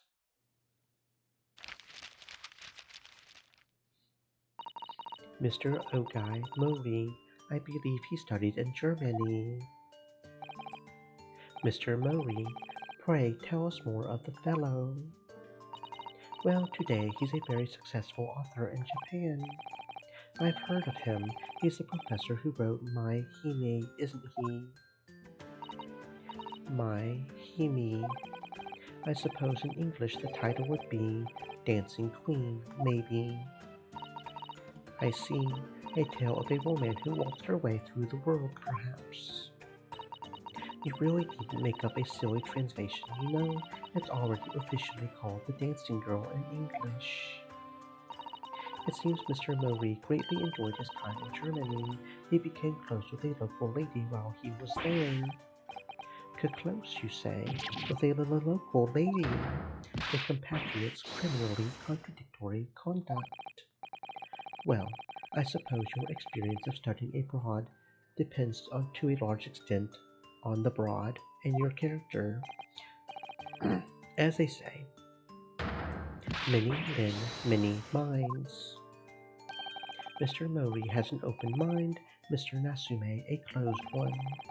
Possibly a slightly black and white view, do you think, Mr. Sholmes? Well, anyway, if that's how you feel about being abroad, why did you choose to study here? Wasn't it to further our nation's understanding of the English language or something? Yes, that's right. So what were you doing in Japan before you came to Great Britain then? I was a school teacher, of English, of course.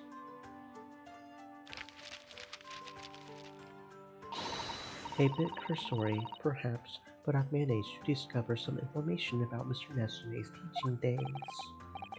That's just a little outside the field of law, isn't it, Miss Susato? Well, let me pose you a question, Mr. Naruhodo. If you had to translate the English phrase I love you into Japanese, what would it become? That's easy. Aishiteru or Sukidesu. Wrong, according to Mr. Nasume's teachings, at least. What? Would you like to explain, Mr. Natsume? Yes, of course. Your research was very thorough. I always used to tell my students that we Japanese don't express ourselves that way.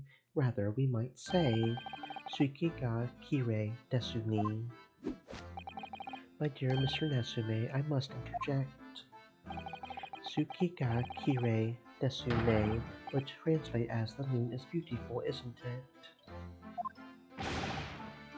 I know that. The point is that we Japanese are reticent when it comes to expressing our emotions.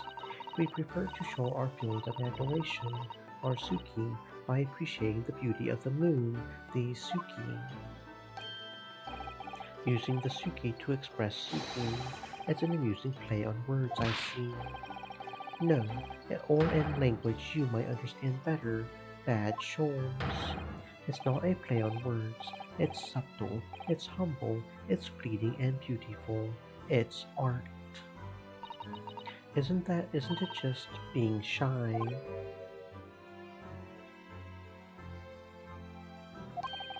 My dear fellow, the foreign dancing girl will forever be out of your reach with such an attitude.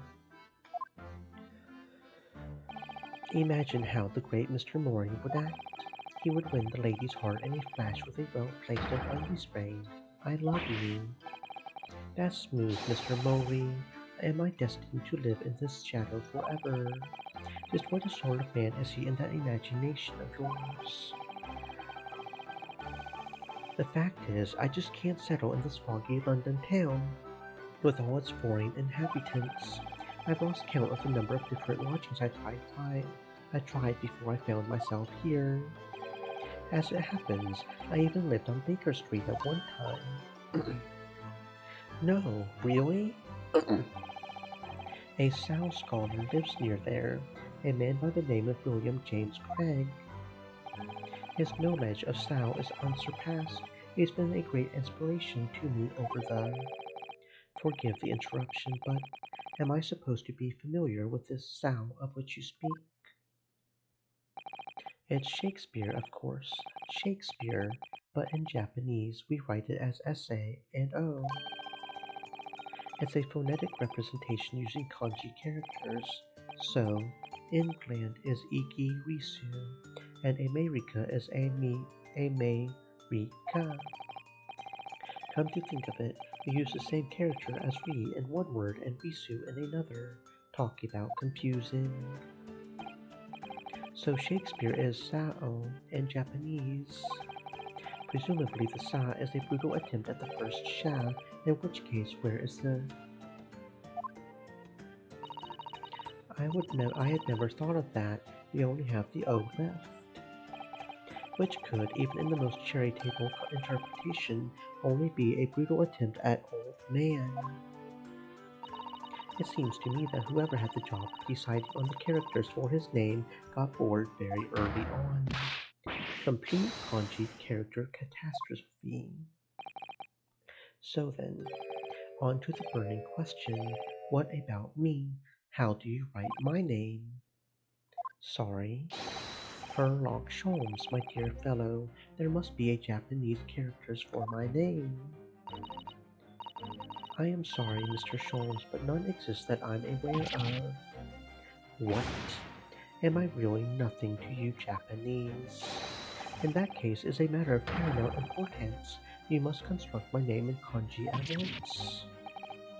Well, we could use a kanji that's pronounced so to start with, and then use one more to give. So, perhaps. I think that would be about right, Mr. Sholmes. But that's almost the same as Sao, isn't it? Yes, you employed the dreaded O. I don't want people to confuse me with an old man who died centuries ago. I'm sure the world's greatest literary figure would rather not be confused with you either. Well, the world's greatest detective is still youthful and full of vigor, so how about so handsome? Yes, that sounds wonderful. I'm sure everyone will be calling you that 100 years from now. How can she say that with a straight face? What about me then? Iris, perhaps Hime, since the second character doesn't seem to matter. Hime. Oh yes, Princess of Love. That's an adorable name for you, Iris. Stop, please. With a name like that, Mr. Mori is likely to turn up at any moment and rashly declare, "I love you." This Mori-san has become quite a character in Soseki-san's mind. And you, Mr. Naruhodo, might I venture Kuro Bozu as a fitting name for you, as in the Dark Monk? That's very good.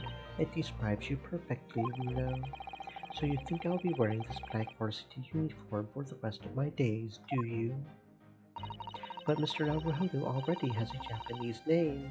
I don't believe he needs another. Well, anyway,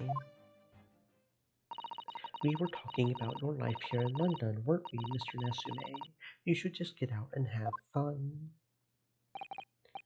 The landlady has said as much to me, too, Mrs. Garideb. But it wasn't fun at all. It was frightful. Whatever do you mean? A cycle incident. An incident on a bicycle. Yes, come to think of it.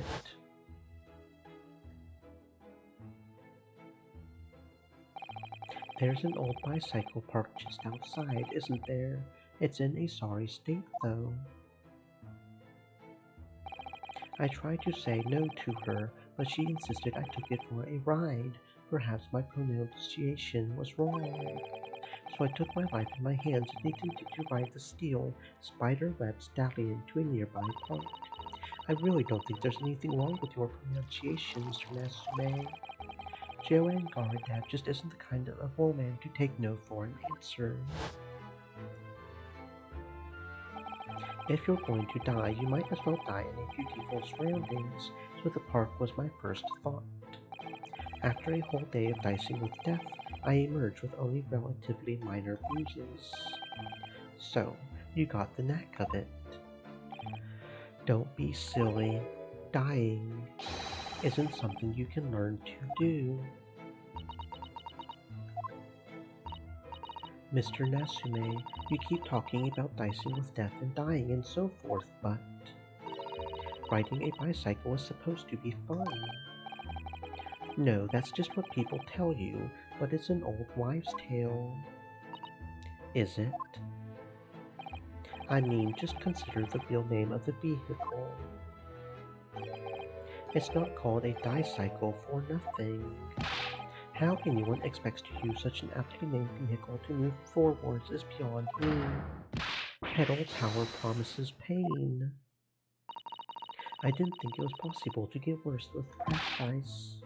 I'm lucky to be alive, although I must say, after looking death in the eye for a whole week, I did at least manage to mount the steed reliably, and notwithstanding a few wobbles, I found I could make progress in the forward direction. What a triumph! Deduction is much the same. When first presented with a problem, the mental exertion of trying to solve it leads only to bitter disappointment. But after a week of picking one's way carefully along the path of reasoning and thought, one begins to see results. Is that why all of your off-the-cuff deductions always seem half-baked? What a wonderful insight into your extraordinary mind, Mr. Scholz. Unfortunately, after wobbling down the street, I noticed there were little stones everywhere. Death traps. Not that way, I said to myself, but the wild vehicle wouldn't listen. It wobbled me on and on down the street. So, of course, I hit one of those deadly stones, and the crazy colt threw me. It's just my luck. Dicycles are the epitome of my pitiful life. I wish I could disagree. On the same subject, I'm sure there's a famous American author who's written about having a similar experience. Oh yes, I've read that essay too, Iris. Some of us are better read than others. Well, no more dicycles for me. Mr. Nasume, at least you have an interesting anecdote to take with you back to Japan, if nothing else. You always manage to put a positive spin on things, don't you, Miss Susato? Personally, I haven't mounted a bicycle for some time. No, me neither. That's good. So how about a jaunt? We shall all ride out together. That sounds great. I'll perch behind Miss Susato. But the sun is going down. It will be pitch black before long. London street lamps are very bright, you know, and the fog isn't too thick today. And my beloved ride has all been out of shape. My dear fellow, if you're bound to topple the vehicle anyway, it's fitting that it's already been out of shape. It's settled then. Come along, Mr. Nasume. Shall we go?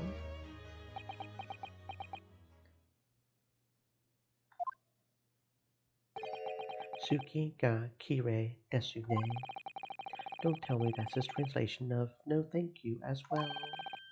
Indeed, Mr. Nasume, the moon is at its most beautiful at precisely this time in the evening. We're not Japanese. You can't beat around the bush with us. What a weird and wonderful world.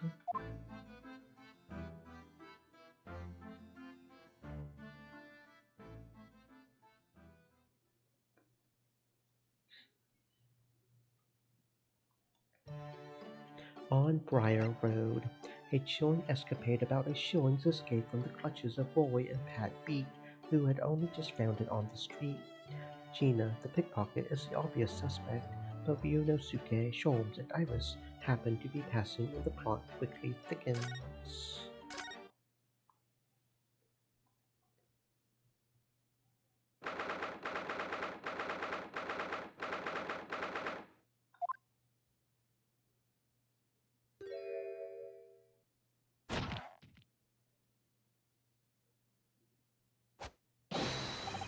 Saw Constable Rolly Beat reporting for duty.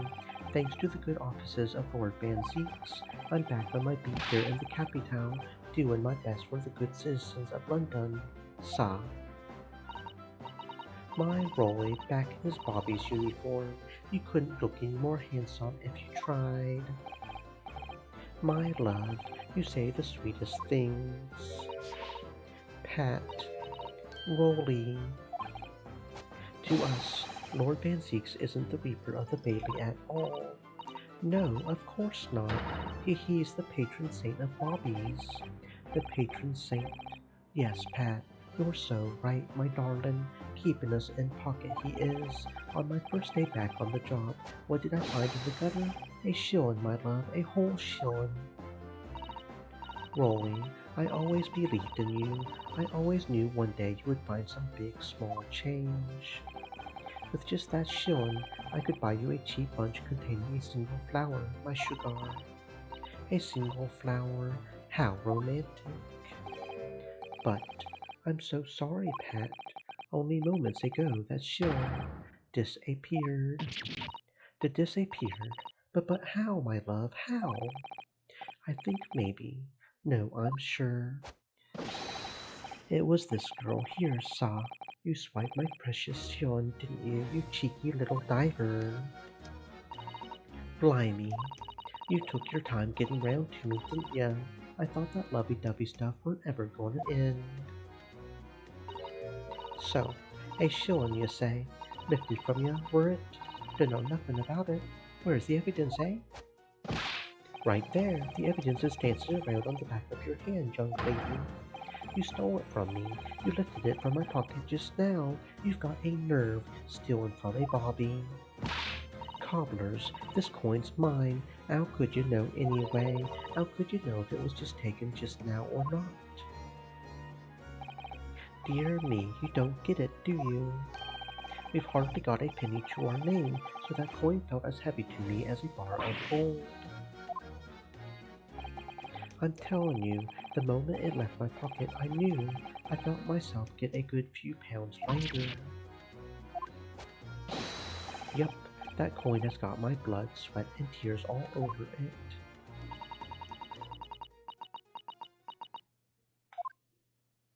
it.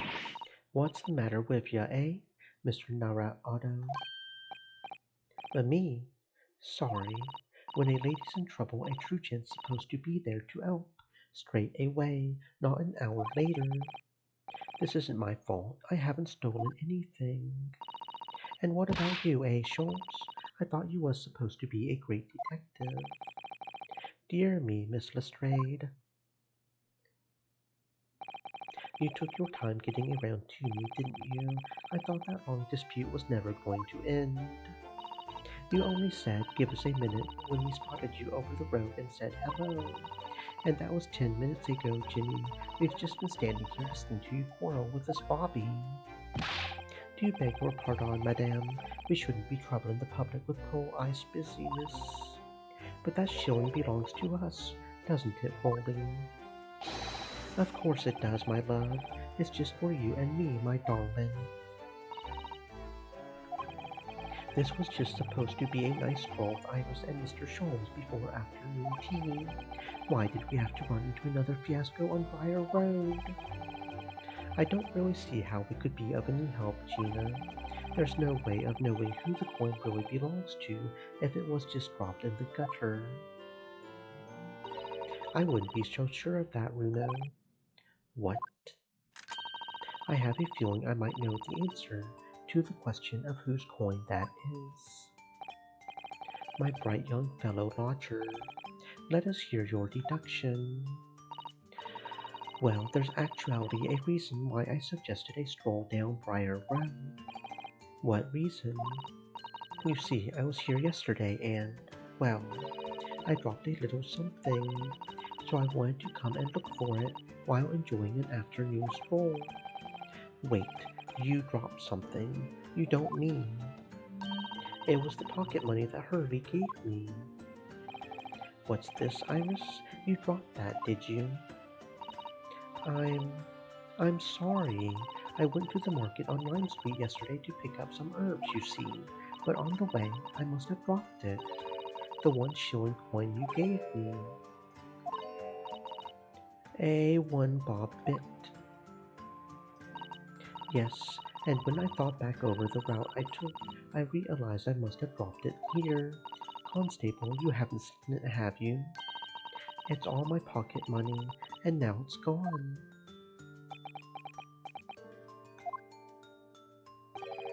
Well, I'm afraid I don't know anything about that, young lady.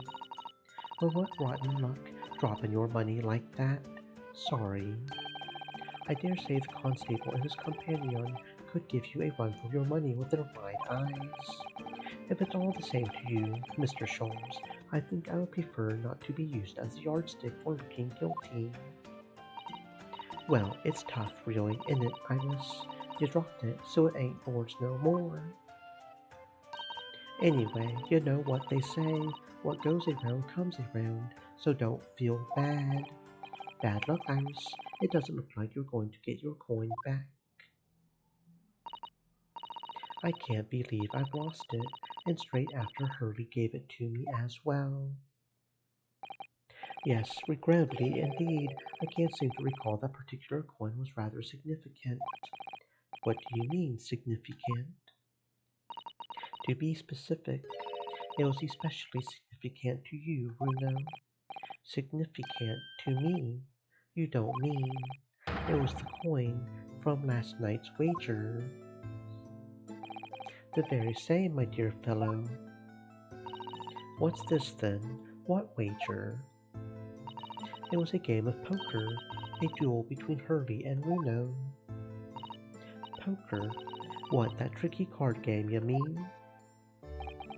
As a lawyer, I have the perfect poker face. You'll never be able to tell what I'm thinking, said he. But depriving Mr. Naruhodo of his entire fortune was even easier than finding that missing thoroughbred. It was so infuriating, reliving it now still makes me grit my teeth. Sorry, Iris, I had every intention of paying you back the money I owe you, but you'll have to wait, I'm afraid. Yes, I know. Don't worry, next month is fine. Let me guess, Otto, your whole fortune. It was 1 whole shilling, my entire monthly stipend, and I lost all of it. As I handed it over to Mr. Sholmes, I gritted my teeth so hard my gum started to bleed.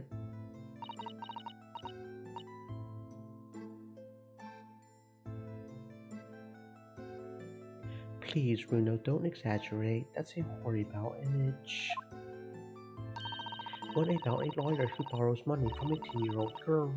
Now that's a horrible image. Why do I feel like my reputation with this couple has just fallen through the floor? There are a few things more invigorating than taking a man for all he is worth. Don't be so pleased with yourself, Hurley. It's not as if Runo ever had a chance of winning. Wait, what? What do you mean by that?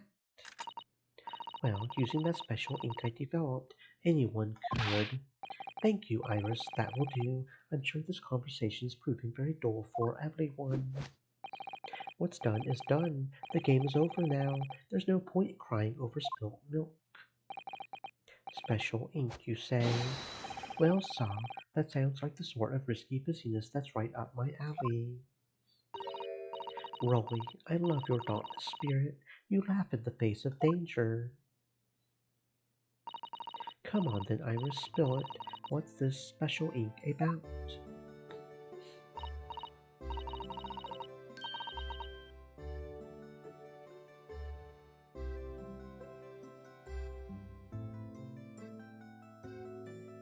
Well, it's what's sometimes called invisible ink. All you have to do is write the suite and number on the reverse side of every card. And with the aid of some special glasses, the whole game is laid bare to you. Wait, you were wearing glasses last night, weren't you, Mr. Scholes? You said something along the lines of, my eyesight appears to have suddenly worsened. And the moment you failed to question that as odd was the moment I knew I had won the game. Mind game, was it? Trying to throw me off with your eccentric ways.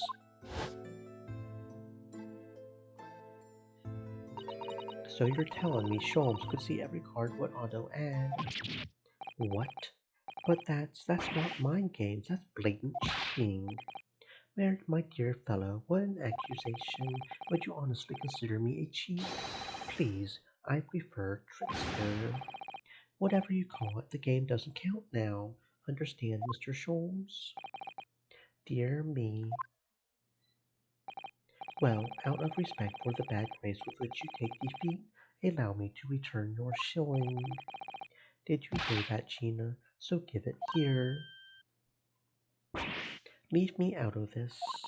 This here one bob bit was mine from the start. No question. No, sir, that there one bob bit was lifted from this here Bobby's pocket only a few minutes ago. So you keep saying, come on then, where's the evidence? The law, right, is all about evidence. I know my stuff.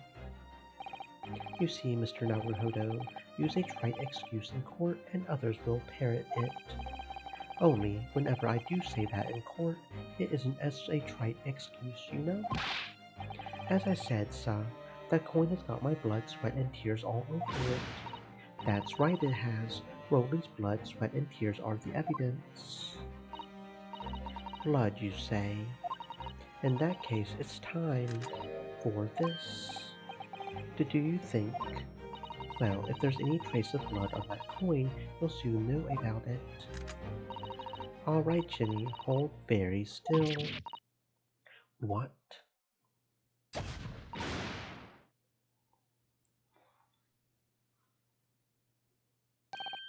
Look at that. See there on the coin? It's clearly changed color.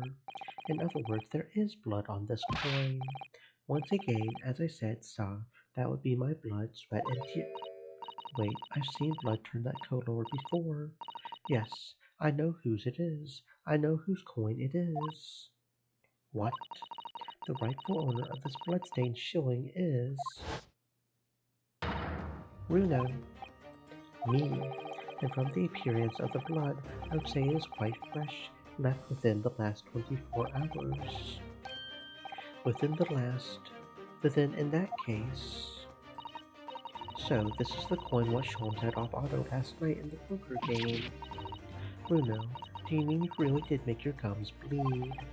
I told you I was so infuriated to lose I had to grit my teeth as I handed over the money. Blimey, you're as hard up as me by the sound of it, but I thought you had a proper job. Come on, Gina, just hand it over, would you? The shilling, that's rightfully mine. Fine, all right then, just stop your bleeding staring.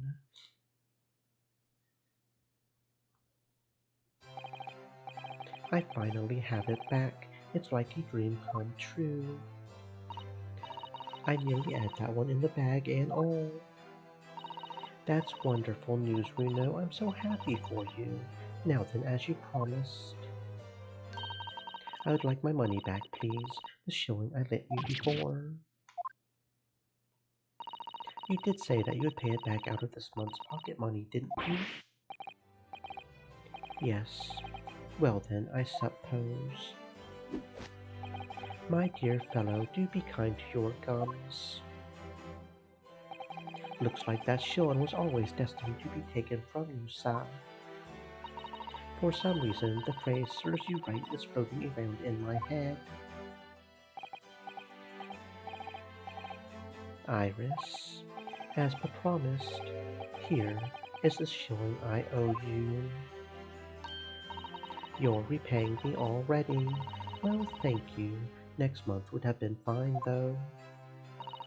What's it all about anyway? What are you lending Otto money for? Well, actually, it's because I went to the Lime Street Market yesterday to buy herbs. For Runo.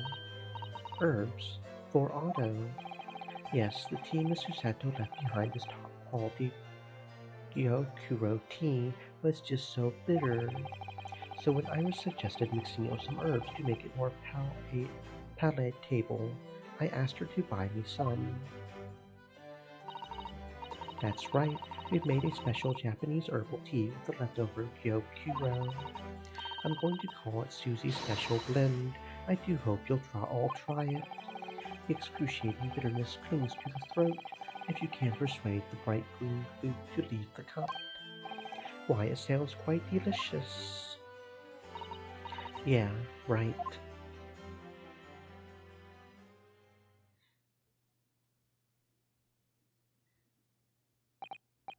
Well, it would appear the show's brief adventures are now at an end. Adventures. You must agree, my dear fellow, that the coin has made a considerable journey since last night. Let's see. Originally, it was the coin I was supposed to give to Iris to pay her for the herbs. But then, in our poker duel last night, it passed to you, Mr. Sholmes, who gave it to Iris as spending money. But then I dropped it here sometime yesterday. Then my beloved Roby found it a little while ago and picked it up, before it was lifted from my pocket by this here diver. I then used my favorite gun to show up the blood that was on it, and let it slip about Sholmes' little scam in his card game last night, the annulment of which resulted in the coin returning to the ownership of Mr. Naruhodo, allowing me to pay Iris the money I owed her after all, for the herbs she had bought in order to make Susie's special blend tea. And now, after all that, the coin is resting safely in my pocket.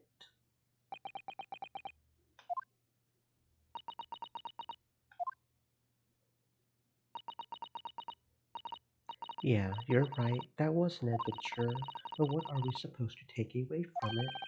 That this one shilling coin belongs to Iris and Iris alone, I think. I cannot fault your observation, Mr. Naruhodo. Well, you know what they say. What goes around comes around. Why do I get the feeling that Iris knew it was coming to her around to her from the very beginning? Priceless, as they say. Well then, my dear fellow, how about this evening we indulge in some bitter tea and a bitter rematch? I'll even allow you to stake the coming month's spending money in advance. I fold.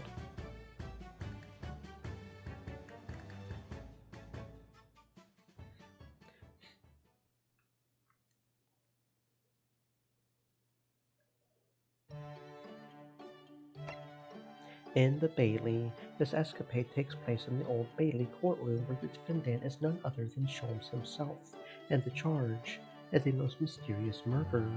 Ryunosuke naturally advocates for the defense against the unflappable Reaper, Lord Van Zeeks, but Sholmes' testimony calls the true culprit of the crime into question.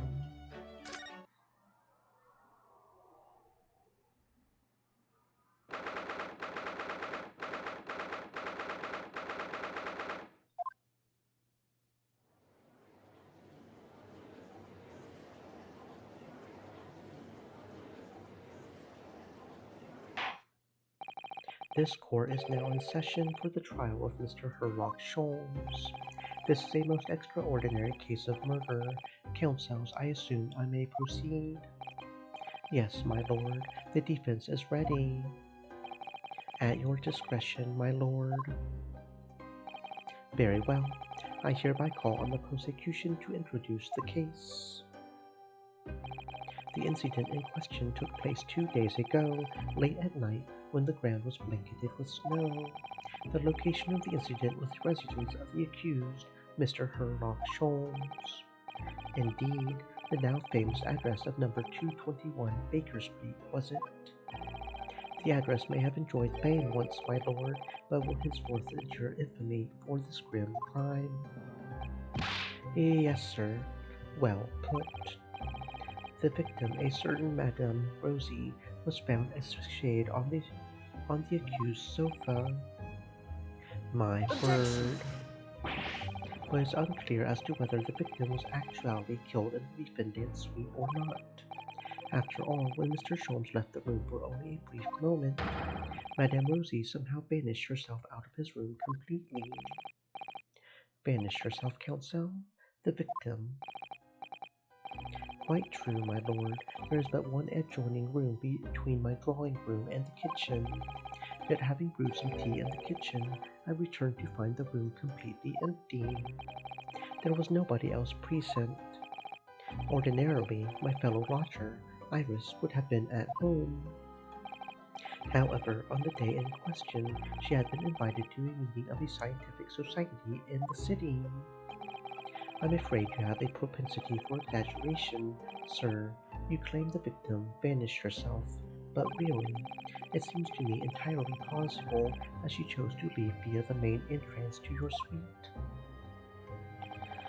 As it happens, my lord, the door to the accused's room was locked at the time from the inside. Very true, Inspector. As such, I can say with considerable certainty that the victim did not leave via my front door. But what about... Yes, she could have snuck out through a window. Objection! The windows in the room were not locked, it's true, and the victim had the opportunity. However, there was snow all around the building outside, and not a patch of it had been disturbed.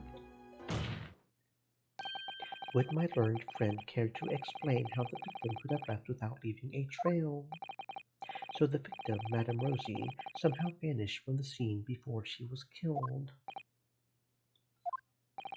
Naturally, I was alarmed by the sudden disappearance of my guest.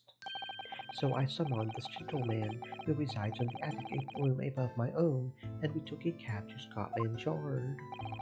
I can confirm that the defendant called for me, and I saw his suite on my way downstairs.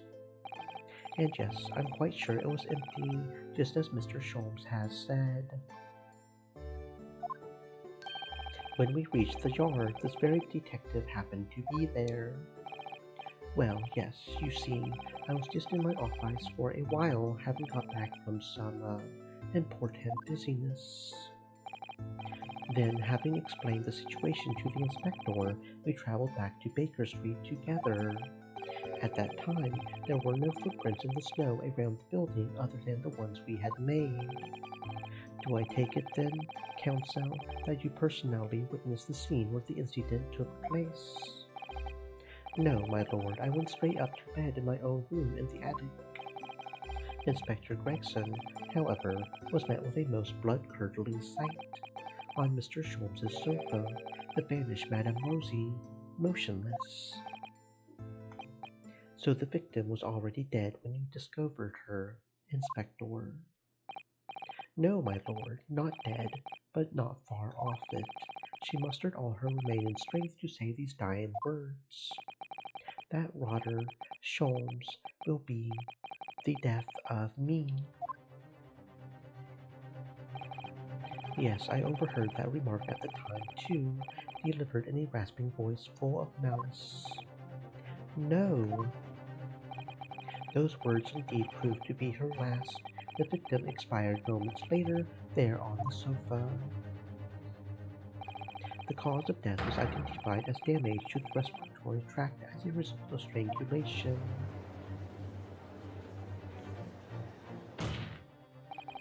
Pray, does the accused dare to contest the inspector's account? Certainly not.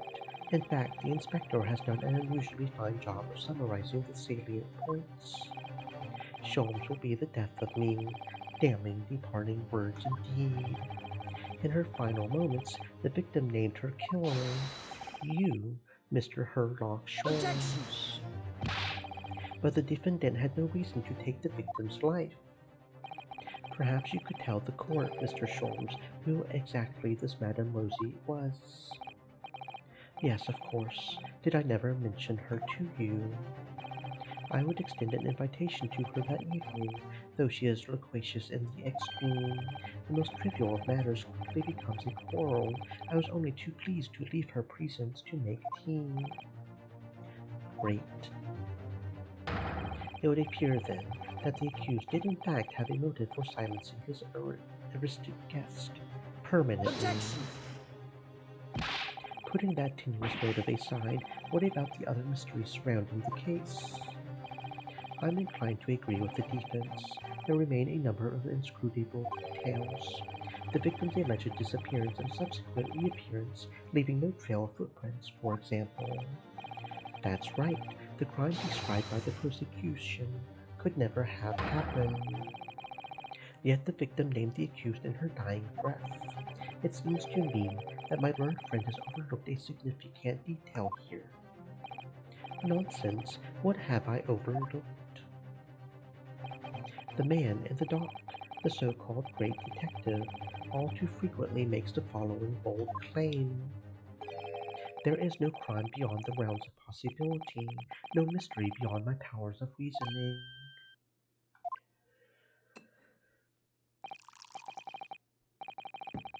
So, Mr. Sholmes, you will have no difficulty in explaining how the crime thus described could have taken place. Therefore, I propose a toast to the great detective upholding his name. But of course, were I to put my mind to the matter, the crime would immediately appear to all present to be entirely feasible. Please, Mr. Sholmes, whose side are you on? All you need to say is, no, even I can't think of a way that a crime like that could have been committed. Let the accused's admission be noted by the court, though the crime may appear impossible to us mortals of inferior mental capacity. This man alone claims to know how it was done. Now hold on, that's a very fragile argument. Thank you, counsels. I believe I've heard more than enough to proceed to my adjudication. The accused great detective did, in some inscrutable manner, wilfully murder the victim, Madame Rosie. I therefore find the defendant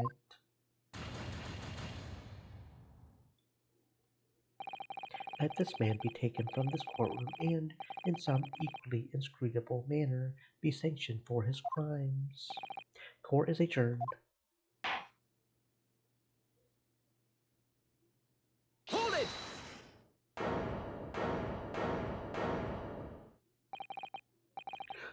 My lord, please.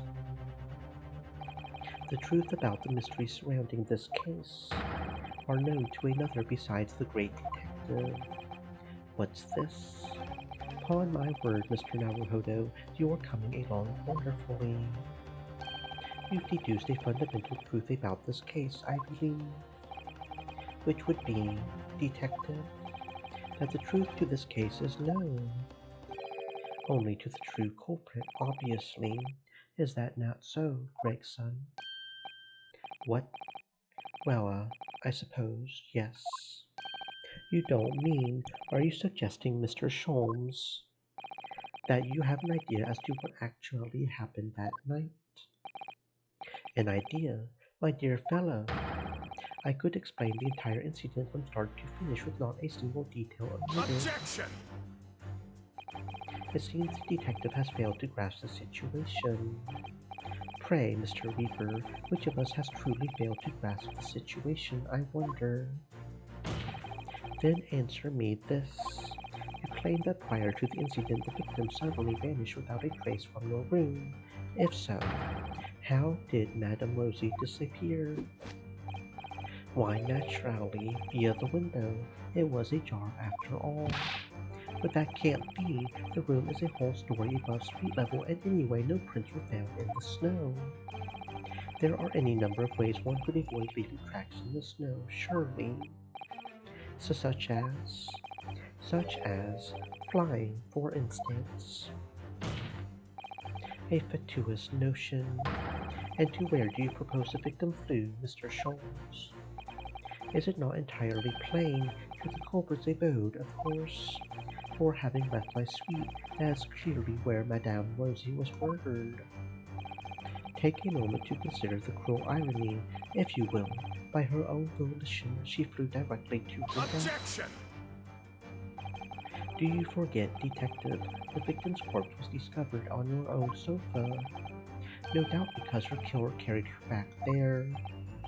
But what about the lack of footprints in the snow again then? There just weren't any, other than our own from where we returned home ourselves. If by our footprints you refer to your own and mine, you are quite right, but there were those of another. On the night in question, there was one other person who could have conveyed the victim to my sofa. What? Good gracious, to whom do you refer, sir? A man whose somewhat unavailing presence at the scene of the crime would be questioned by no one. Unavailing? You don't mean? Indeed I do. A man who hastened to the scene directly upon learning of the incident at Scotland Yard. Namely, you, Inspector Gregson. When you arrived at my address on Baker Street, you were carrying the half-dead Madame Rosie with you. You waited for a suitable opportunity, and then laid the victim on my sofa. He did what? Objection! But we were with the inspector when he arrived. How could he possibly have been carrying the victim? We would have noticed. My dear fellow, a most obvious answer presents itself, does it not? The inspector is rarely, if ever, without his overcoat. The victim was simply conveyed in one of his many pockets.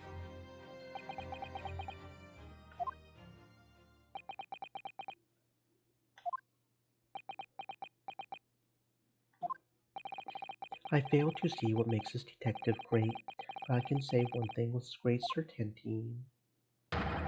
A human body cannot fit into the pocket of an overcoat. I believe you may all have fallen foul of a rather significant misapprehension. What? Madame Rosie was not a human. I beg your pardon? Mr. Sholmes. Yes, Mr. Naruhodo, something troubles you, perhaps? Whatever gives you that idea? What sort of creature was Madame Rosie? Is it not apparent already?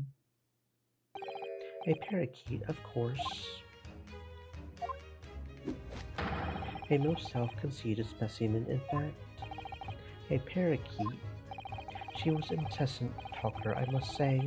Her manner was quite intolerable at times. Want to turn every conversation to a quarrel, I thought to strangle the creature on more than one occasion. You had a quarrel with a parakeet. But of course, why else would you have chosen to fly from my window so uncordially that evening? To the abode of the inspector here beside me, no less. To Inspector Gregson's abode. But why? Because that was the parakeet's home, naturally. What are you? The inspector was called away from town for some days, so it was arranged that I would look after the bird. But it would appear that she was overcome with a sudden yearning for her keeper, thus prompting her flight from my comfortable suite to the inspector's office at Scotland Yard. Well, Gregson, I believe it's high time you explained. Give us your account of what happened that night, sparing no details, of course. Inspector Gregson. It was an accident.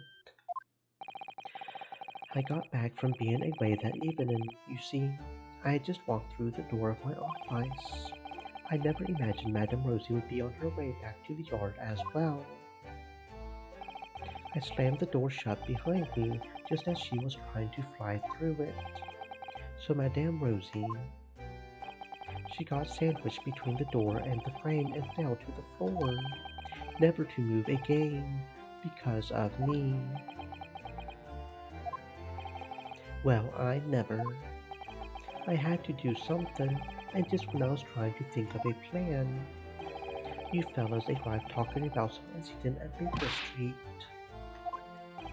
I had to hide Madame Rosie in a hurry, so I stuffed her in my coat pocket and got in the cab with the pair of you.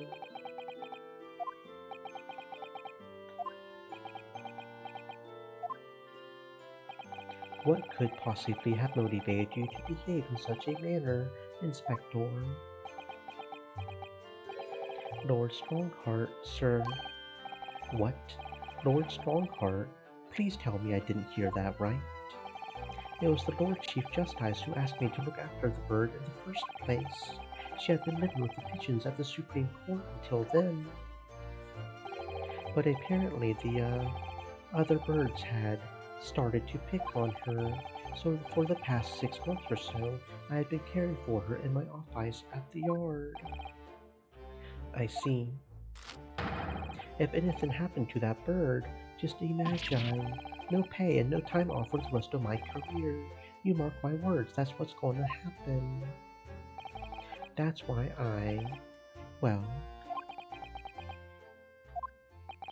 But the victim's dying words, Inspector. The court heard earlier that Madame Rosie spoke the name of her assailant on her deathbed. That water, Sholmes, will be the death of me.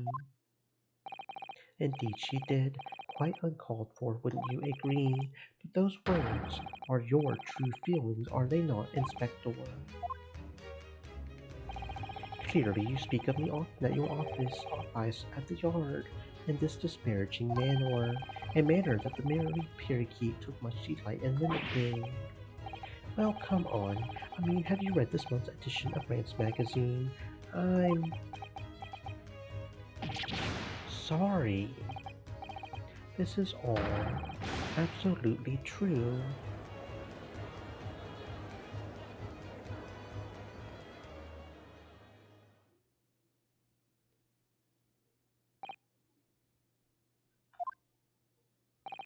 Something wrong, Lord Van Zeeks?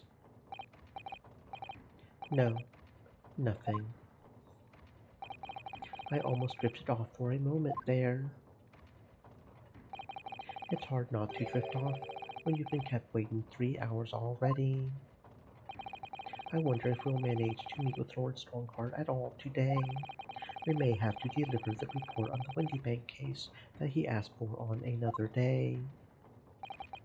Tell me, Inspector, what became of that bird? Madame Rosie, you mean? She had a narrow escape, but she's still alive. I delivered her back here not long ago, actually, on Lord Strongheart's orders. He's hoping the pigeons will accept her now. It was something of a shock to hear that she had been crushed in the doorway of your office, especially as we were all under the misapprehension that Madame Rosie was a person. Sorry about that. It was Lord Strongheart's demand that. Good, you're here. I apologize for my tardiness. I'm exactly 3 hours 24 minutes and 57 seconds late. No, my lord, no, please don't trouble yourself. Nothing gives us greater pleasure than standing here doing nothing for hours on end. Heartening. So, let's hear it then. Your report. The Windybank trial is concluded, but this is far from over. It seems that dark, far eastern lawyer and I have some shared destiny. We will meet again, of that I have no doubt. Did you see that, Lord Van Zeeks, did you? Madame Rosie would fly off among the pigeons there, happy as Larry she was. Really, Inspector, you must be. We leave.